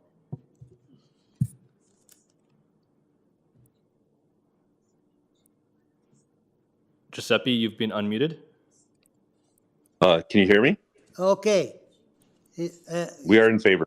Okay, could you please, your name and address, please? Giuseppe Lanzelotti, 211 Rainer Road. Okay, so you're okay with the application, huh? We are okay with the application. Thank you. Okay, all right. So I think that's all there is. Members, we'll hear from the Jordan. Jordan, could you please come back? But there was nobody talking against it. So whatever you said there, still valid, right? Yes, Mr. Chair. Okay. So can any questions for this speaker? No? Okay. Can I have a motion then, please? Ms. Tarodi was first. Yeah. Yes. To you, Mr. Chair. I've been convinced with the explanation that the applicant provided for the first three variances, length, depth, and the lot coverage. Therefore, I would like to put forward a motion to approve this application, subjected with the staff condition that the development be developed substantial accordance with the site plan drawings submitted to the City of Toronto, as well as the forestry memo. Yeah. And that's the motion. That's it. Okay. Just the staff condition and forestry. Second, please. Can I have second? Ms. Manning, all in favor? Okay, unanimous. Okay, sir, your application is unanimously approved based on Thank you, Mr. Chair. staff condition and forestry. Thank you, Mr. Chair. Thank you, everyone. You're welcome. Have a nice day. Okay, application number 41, which is 35 Ridge Hill, application number 41. And this is, we have here the agent, Tai Rayuk. Are you there? Yes, sir. It's Tay Rook. I'm Tay at Rook. 18 Young Street. Okay. I'm at 18 Young Street, and I'm the agent for the applicant, of the owners of the property at 35 Ridge Hill Drive. Thank you. We have here a new 3-story dwelling, 8 variances, 8 letters of support, and forestry condition. So, because of the variances numbers and the type, could you please make a short presentation so we can move on? Sure, sir. I did provide presentation slides for this application. You'll note that there's variances related to the front and rear yard setbacks in addition to the east side yard setback, the building length, building depth, the rear canopy and the FSI, and also the building height under the old bylaw. What you're looking at right now is the area context map. The subject site has been highlighted in red. The blue dots represents the support letters. The green areas or the green shaded properties are those properties that are FSIs of 0.7 or greater. And what you find in this particular proposal is that this is a 3-story dwelling, but if you look at the elevations, it presents itself as a 2-story dwelling onto the streetscape. And the 3rd story, it's basically been insetted or is internal to the proposed roof line. And so if you were to take away the internal space within the roof line, you have an FSI of approximately 0.75, which is more than characteristic of this neighborhood in terms of size and in terms of FSI. But also more important than that, the proposal in itself has been deployed on the property in a more than appropriate way. The side yard setbacks, if you go to the next slide, the properties that have been highlighted in purple are those side yards that don't comply with the existing side yards of 1.5 meters either on one side or on both sides. And if you look at the site plan on the next slide, you'll note that the outline of the building, the existing building, has been provided in red. So on the east side yard, which is to the left,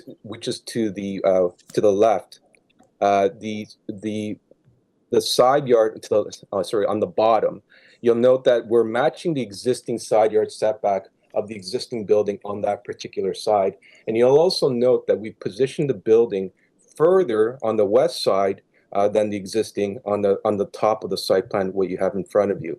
So this is more than a keeping characteristic, and we wanted to maintain the pattern of having a greater side yard setback on the west and having a reduced side yard setback on the east, which is comparable to the property at 33 Ridge Hill Drive, which is the property to the bottom. The next variances are related to building length and building depth, and this is all related to the fact that the deck has been excavated underneath, which is the green shaded area at the left of the site plan. Because the deck has been excavated, that is why you have a technical variance related to building length and building depth. If the deck wasn't excavated at the bottom, it would not be considered as part of building length and depth. And so this deck itself is only elevated to approximately 1.3 or 1.4 meters in terms of height. So it's not a tall structure that would cause impediment or cause an imposing factor towards adjacent properties. And similar to that, the FSI, as in the last variance, is related to the building height. And this is also a technical variance, and it's also related to the old zoning bylaw. And if you look at the front elevation, which is the last slide of the materials, you'll note that there's a red line that's been drawn on the plan. And what you see on the next slide, the front elevation, what you see is there's a red line that's been drawn, and that line is the actual average grade between the manner in which the old bylaw calculates the established grade or average grade. And it's actually lower than physical grade. It's below the actual physical grade. So it is a technical variance. Under the new bylaw, it complies at 11 meters, so it complies with the height variance. And once again, we do have letters of support. Planning staff have not commented on the application. We did consult with them. They had no issues. And I believe there's forestry comments recommending conditions 1 and 2 to be applied if the committee warrants approval of this application. If there's any questions, I'd be glad to answer them. Very good. Okay. Yeah, just to make it clear, the red line you're showing is the difference of elevation between the street and the building. Is that correct? Correct. So the red line represents the average grade, which the old bylaw takes the height from. And then the green line represents the established grade, which is the new bylaw, and it complies. Mm-hmm. Okay. And the 2-story, the 3-story, it looks really like a technical 3-story is a 2-story. And correct. And the 3-story, there is no variance for 3-story here, anyways. No, sir. Okay, so let's see what the other speakers are saying. We have here number 40, 41, 41.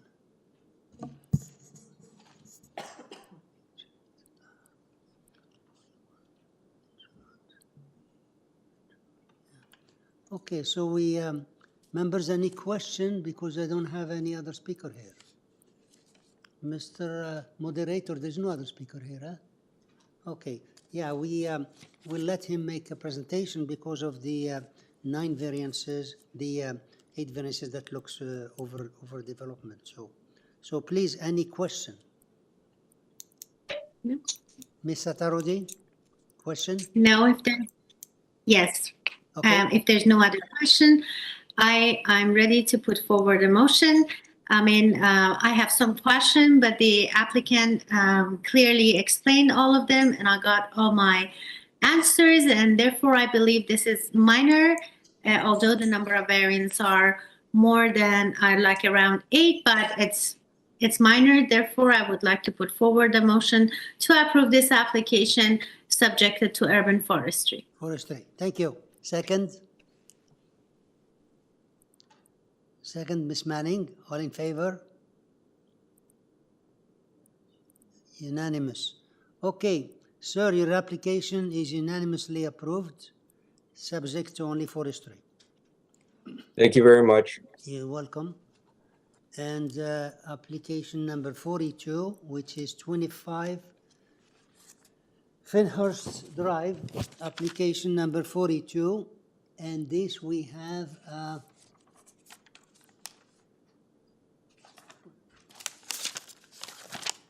yeah, 42 is Nikita Machkarsky. Are you there? Good afternoon, everyone. Can you hear me? Yes, go ahead, please. Your name and your address, please. My name is Nikita Matsarsky, and I'm speaking on behalf of the owners of the property located at 25 Finchurst Drive. Okay, we have here, this is a new dwelling. This was deferred before, and staff has only a condition, but we have 1, 2, 3, 4 more speakers to address the committee. So please make us a small presentation. So basically we have 8 variances. The first variance is related to the building length. The permitted maximum is 17 meters and the proposed is 18.57. We have this length due to the first-story rear addition to the kitchen. The length of the proposed 2-story house without the addition is actually 15.16 meters. So we believe that it shouldn't significantly impact the neighborhood, and we think this is minor. Variances 2, 3, and 4 are all about the setbacks. The subject lot is a pie-shaped lot.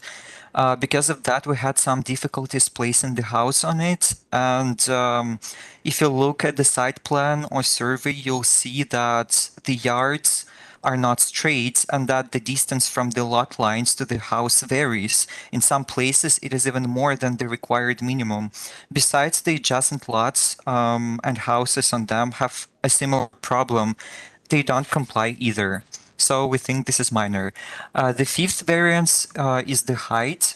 We exceed the maximum number by only 30 centimeters, which is about 1 feet. We think this is not significant. And when we work with the plan department, they also didn't have any concerns. Number 6 is related to the wall height. The permitted maximum height is 7.5 meters, and the proposed is 9.22. But if you take a look at the elevations, you'll see that we got this big number only because of the second floor windows and the roof design. If you actually measure only to the bottom of the eaves, the height is 7.99 meters, which we believe should be minor as well. And the last 2 variances are related to the former zoning bylaw. One is about the maximum finished first floor height, which is 1.5 meters, and we have 1.54. And the other is the other variance, the last one, is the building height again. The permitted maximum is 8.8 and we have 9.69. Okay. That's it. That's it. Okay, so let's see what the other, what the residents are saying. We have here Christopher Gaffney. Are you there? Christopher Gaffney. Is he around? Christopher, you have been unmuted. You're able to speak.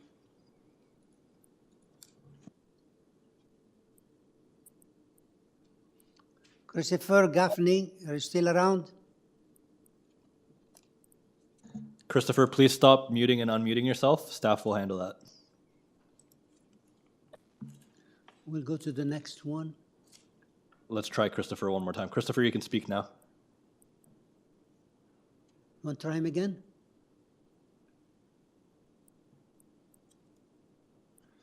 Christopher Gaffney, are you still there? Try signing out and signing back in. Make sure you authorize your microphone. Let's move on to the next speaker. Wayne Fong, are you there?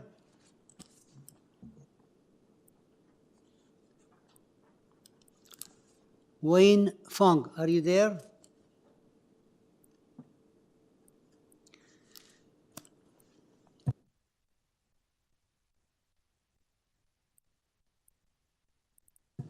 Wayne Fong.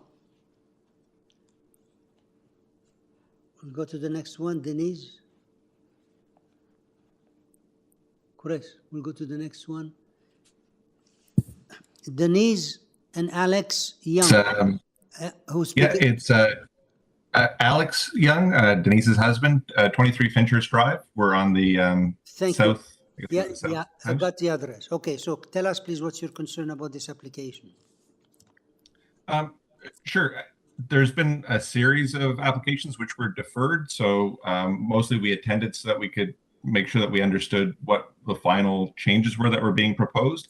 My understanding is that the neighbor to the rear, Mr. Fung, who didn't speak up just now, has a letter that he had written that's on the file, a concern about the tree.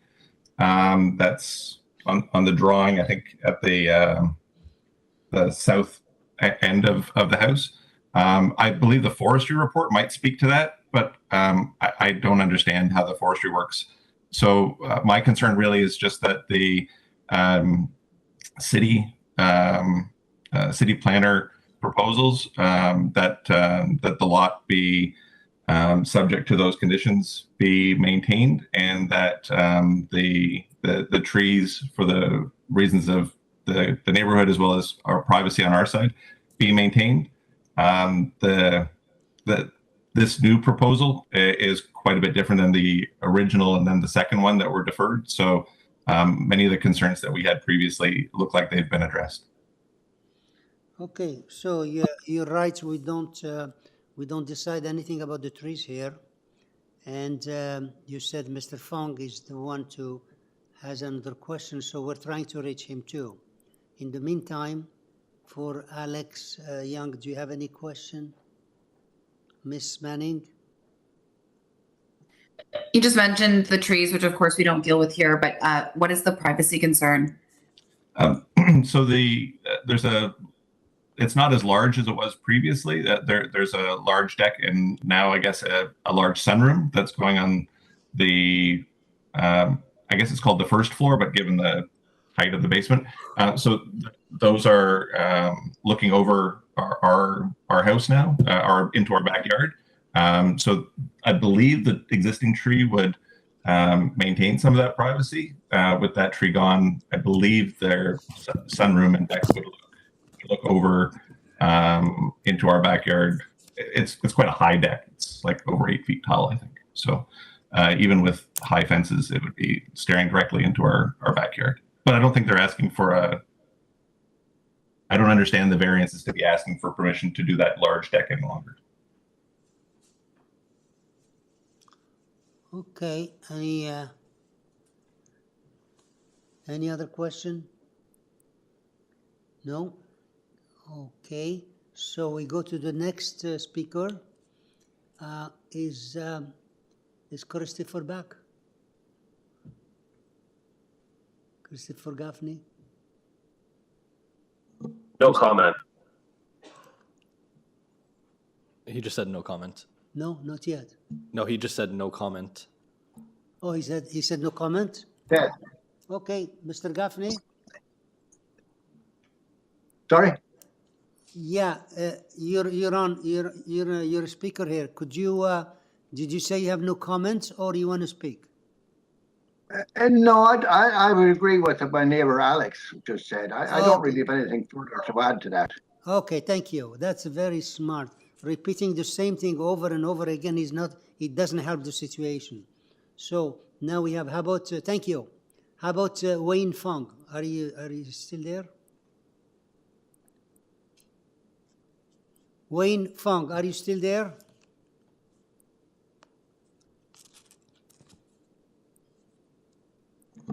Wayne, please sign out and sign back in. Make sure your microphone is authorized.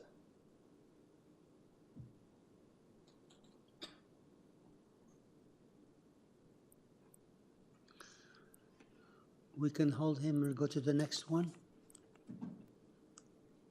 We still have here Yin Hong. Chris, we go to Ying Hong. Ying Hong, are you still there? Ying Hong, are you there? Yes, Okay. no comment on that. No comments. Very good. Thank you. That's a very smart idea. And so all we have left is Wayne Fong. Wayne Fong.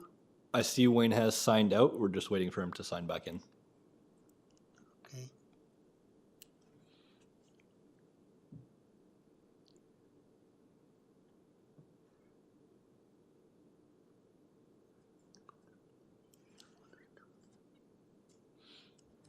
Wayne, you've been unmuted. You should be able to speak.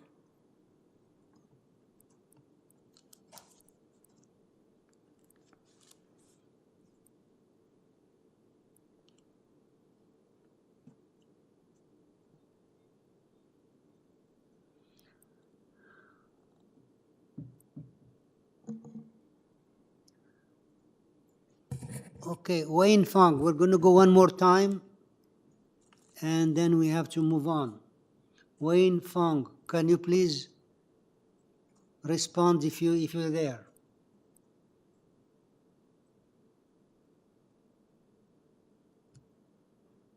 Yeah, we tried 3 times, it's enough.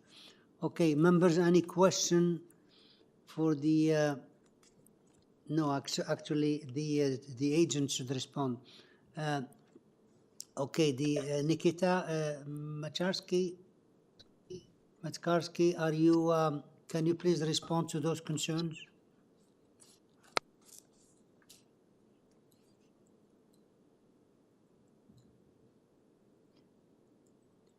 Mr. Makarski? Yeah, I was just muted. Yeah, like, there have been some concerns about the trees, and the privacy, but we have the arborist report, and we're gonna replace those trees with the new ones, and we already paid the fees for it. So I don't think that it should cause any problems because we're gonna replace them. Okay, that's the trees, and that's it. All right, members, any? Mr. Chair, before we go on, let's just try Wayne Fong one more time. I see he signed out and signed back in. Mr. Wayne Fong, are you still there? Wayne Fong, one more time. One more time, Wayne Fong. Wayne Fong. That's it. So if they complain. Okay, any question for this for the speaker? Miss Manning? Yeah, I appreciated your explanation in regard to the setbacks and the pie-shaped lot, but I was wondering if you could discuss the height of the exterior walls and the building height and provide an explanation for that. Did you get a Just question? give me a second. Yeah. Yeah, just give me a second. So for the height, for the wall height, so the maximum, like as I said, is 7.5. And when we applied for a zoning review, we received a notice, and it is said, like, that the proposed height is 9.22 meters, but if you look at the elevations, this is only because of the roof design and the windows on the second floor. And if you actually measure the height only to the bottom of the eaves, it is less than 9.22. Okay. It's just because of the design, and that's it. Any other question? Oh, and you also asked about the I guess total height. It only exceeds by 1 feet, and when we worked with the plan department, they didn't have concerns about the height. Okay. Any other question? If not, if there are no more questions, I'd like a motion, please. Mr. Tarodi? Yes, through you, Mr. Chair. I have been convinced by the explanation of the applicant, and therefore I would like to put forward a motion to approve this application with one staff condition that the proposal be developed substantially accordance to site plan drawing north elevation and south elevation submitted to the City of Toronto, as well as the urban forestry report. Okay. Second. Ms. Manning, seconding. All in favor? Okay, unanimous. Okay, sir, your application is unanimously approved, subject to the staff condition and forestry. Thank you so much. Okay.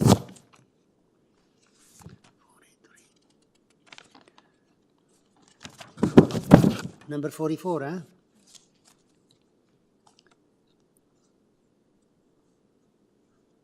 Item number 44, which is 9 Anetac Circle, application number 44. And here we have Adrian Litavsky.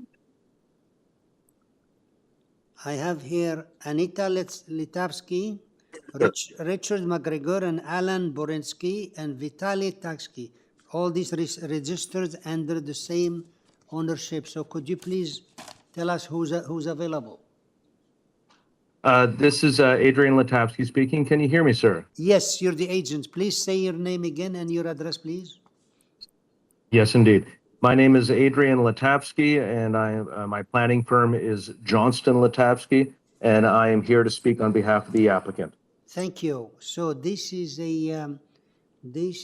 application to legalize existing deck and its addition. We have 7 variances and staff report just asking for the condition to build per site plan. Now, what do we have here? We don't have any other speaker. Just you. Members, do we need a presentation here? Yeah. Okay, sir, could you give us a small presentation? You have up to 5 minutes. Just tell us what the merit of this application. Certainly, of course. Thank you. And as you had noted, there are other people on the line, being namely the architect, the owner, and a lawyer who are here to observe and also be available should the committee have any questions from them. But otherwise, I'll be presenting the application here. And you should have on file, and I hope you've had the chance to review it, a letter that my office prepared that provided a more thorough review of each of the variances and provided my opinion that yes, indeed, the variances do meet all of the tests, and so that is there. I don't want to go over that as I'd rather go up and explain the application itself. And what we have here, as you noted, is an application to recognize an existing deck as well as to allow a very minor expansion thereof. The deck was originally approved by the Committee of Adjustment back in 1991, and all the variances required to facilitate that under the old North York bylaw were approved then. I also note that there is a pool in the rear yard of a similar vintage, and they were all used quite happily for 30 years without issue as far as I'm aware. However, after 30 years of use, the owner came to the deck needed to be replaced. And so the deck was reconstructed exactly as it originally was approved. Now, through that process, my client, the owner, received a notice from the building department saying that a building permit was required for that reconstruction. And so that application was made, and it was noted during that building permit review that new variances would need to be secured under the new City of Toronto bylaw. And so an application was made last year to allow that to happen and was heard by this committee in August. Now, that application was refused at that point, and my client decided not to appeal at that time, but after some reflection has come forward with this application here where we're proposing the same deck, but with a minor expansion. You can see on that drawing there, the site plan, there's a small wood deck extension, and that would allow better access from the existing deck down into the pool area.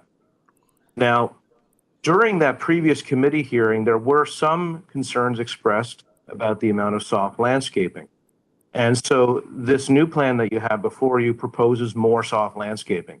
And so while there is still a variance required to permit less landscaping than is otherwise permitted by the bylaw, it is still a substantial improvement over the application that was before the committee in August.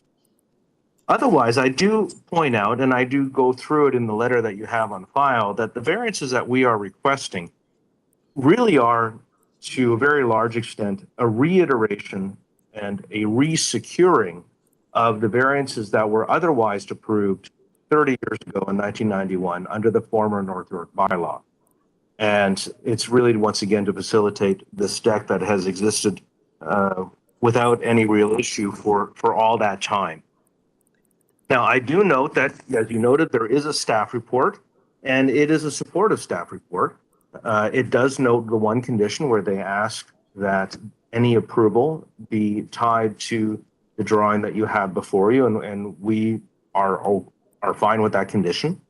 And it's always nice to receive a supportive staff report, because that is not, as I'm sure you know, not a common thing in the Committee of Adjustment. Typically, staff, if they don't have an issue, will remain silent. And so I believe those are the main points I wanted to hit. We are, of course, happy to answer any questions, and I'm just going through my notes. But no, I think that's everything I needed to say. I'm happy to answer anything that you may have. Thank you. Any question?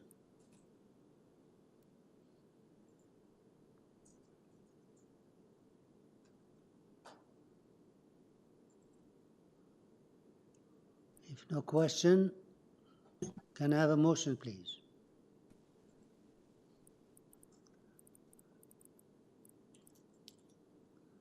Miss Manning, you're looking straight. Any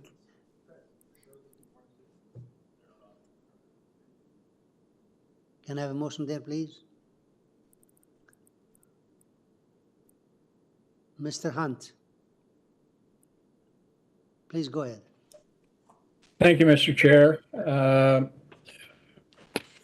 I've listened to the presentation, and I understand the background history of this. And given the report by the Planning Department, I would move approval of this application subject to it being developed substantially in accordance with the site plan drawing submitted to the Committee of Adjustment and attached to the planning report. Thank you. Second? No second? Miss Ataro is seconding. All in favor? Opposed? Miss Manning is opposing, and the application is approved. Sir, your application is approved, subject to the staff report development per site plan. Thank you very much, sir. Okay. Now we have number 45, which is 488 Sudan Avenue. And here we have Hamid Hassani Sadi. Hamid Hassani Hello. Sadi. Yeah, are you there? Can you hear me? Yes. Can you hear me? Yes. Could you please state your name and address? My name is Hamid Hassani Sadi. My address is 488 Sudan Avenue. Thank you. So this is one-story rear addition and second floor addition. We have only 3 variances.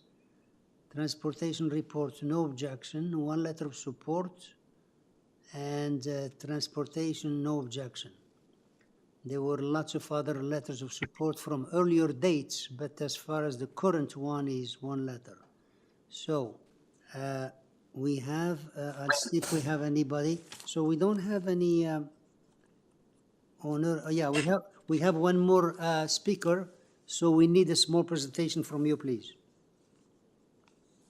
All right. So, yeah, I'm Hamid, the co-owner along with my wife, Zara Rajai.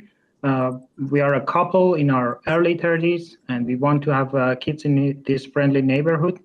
The existing building is a semi-detached single story and relatively very small, around 600 square feet.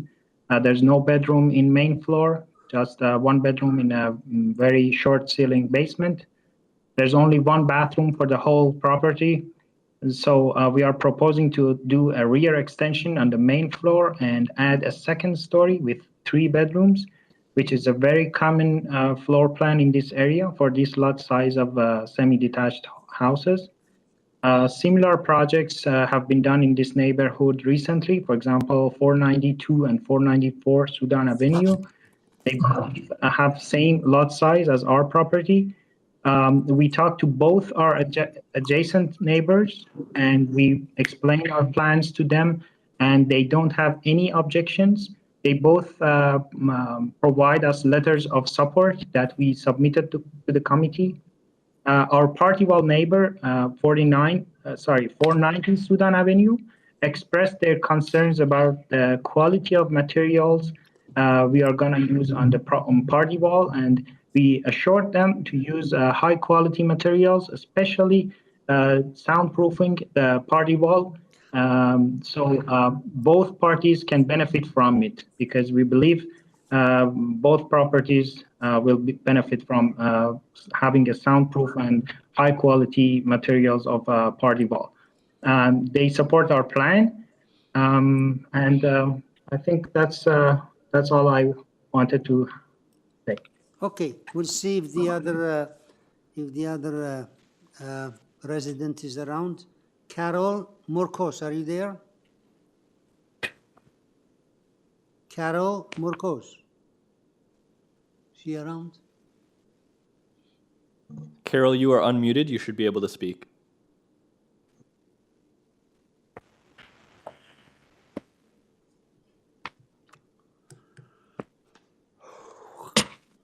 Yeah, one more time. Carol Morcos, are you there?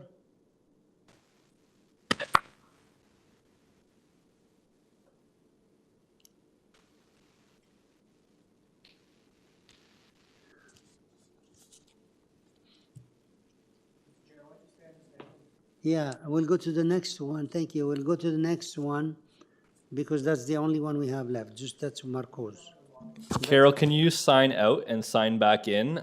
Make sure your microphone is authorized. Alternatively, try dialing in using the phone number provided in the WebEx invite that you received.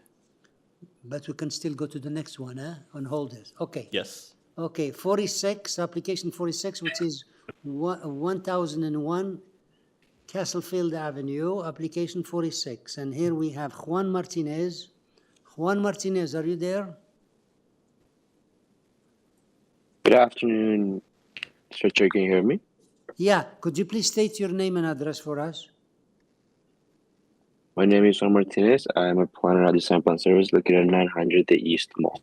Okay, so we have here, this is just to expand existing garage, 2 variances, 1 letter of support, and forestry condition only. That's all we have. Members, do we need a presentation here? No? Okay. Sir, we don't need a presentation. Do you want to add something before we go to committee? Nothing further, Sir No? Chair. Thank you. Okay, thank you. So any question? If not, can I have a motion? Ms. Atarodi? Yes, to you, Mr. Chair. It's very straightforward application. Therefore, I would like to put forward a motion to approve this application subjected to urban forest removal. Thank you. Second, Ms. Manning, all in favor? I saw Mr. Hunt too. Okay, thank you. Your application is approved unanimously, and there's a condition of forestry only, right? Sorry, I think Mr. Hunt seconded, but if I'm mistaken, if I'm not mistaken. Miss Manning. Doesn't matter. Yeah, Miss Manning or Mr. Hunt, which one wants to second it? He doesn't, I have them, both of them again. So Mr. Hunt seconds, all in favor. Okay, your application is approved. Thank you. Thank you so much. Okay, we go back to number 45, which is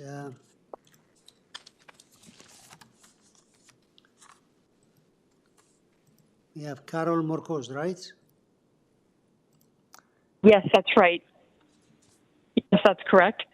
Yeah, Carol Morcos, are you there? Yes, I'm there. Okay. Can you hear me? Yes. Could you please state your name and address for us? Yes, of course. Carol Morcos, 490 Sudan Avenue. Okay, thank you. We were waiting for you. Where did you go? I'm sorry. I different computer. I apologize. Okay. I apologize. Okay, you heard the agent explain the application. Tell us what's your concern. Okay. Hamed, actually, owner of 488, it did address my concern. So, you know, he's happily willing to use noise reduction, soundproofing, insulation for our common walls, because we will be sharing additional walls than we already do today. So the fact that he has addressed that makes me more comfortable, because I'm very supportive of their progress and their advancement with their home. Okay, so you're okay with the explanation, huh? Oh. Correct. Okay. Any question for the speaker? If not, we'll get back. Mr. Hamid. Hassan. Yes, Mr. Chair. Yeah. Could you heard what the resident says? I guess you don't have to explain anything. She's okay with your explanation, right? Correct. Okay. So, any question for this speaker, for the agent? If not, can I have a motion, please? Ms. Manning. Through you, Mr. Chair, I'd like to make a motion to approve this application. I'm satisfied with the applicant's explanations. Transport has no objections. So the motion to approve will be with no conditions. Thank you. And second, Ms. Tarodi seconding, all in favor? Okay, unanimous. So, sir, your application is unanimously approved. Thank you, Mr. Chair, and committee members. Okay, I think that's it, huh? Members, can I have motion? A motion to terminate? Ms. Tarodi, yes. Second. Miss Manning, and all in favor? So it's fair to terminate at 5, what is it? 5:35, yeah? 5:40. 5:40, okay.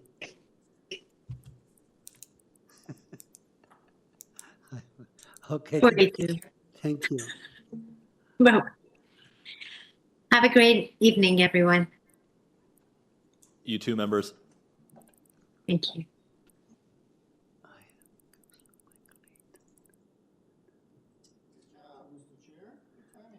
Well, yeah, with 46, I think it's not too bad, huh? Chris won't be very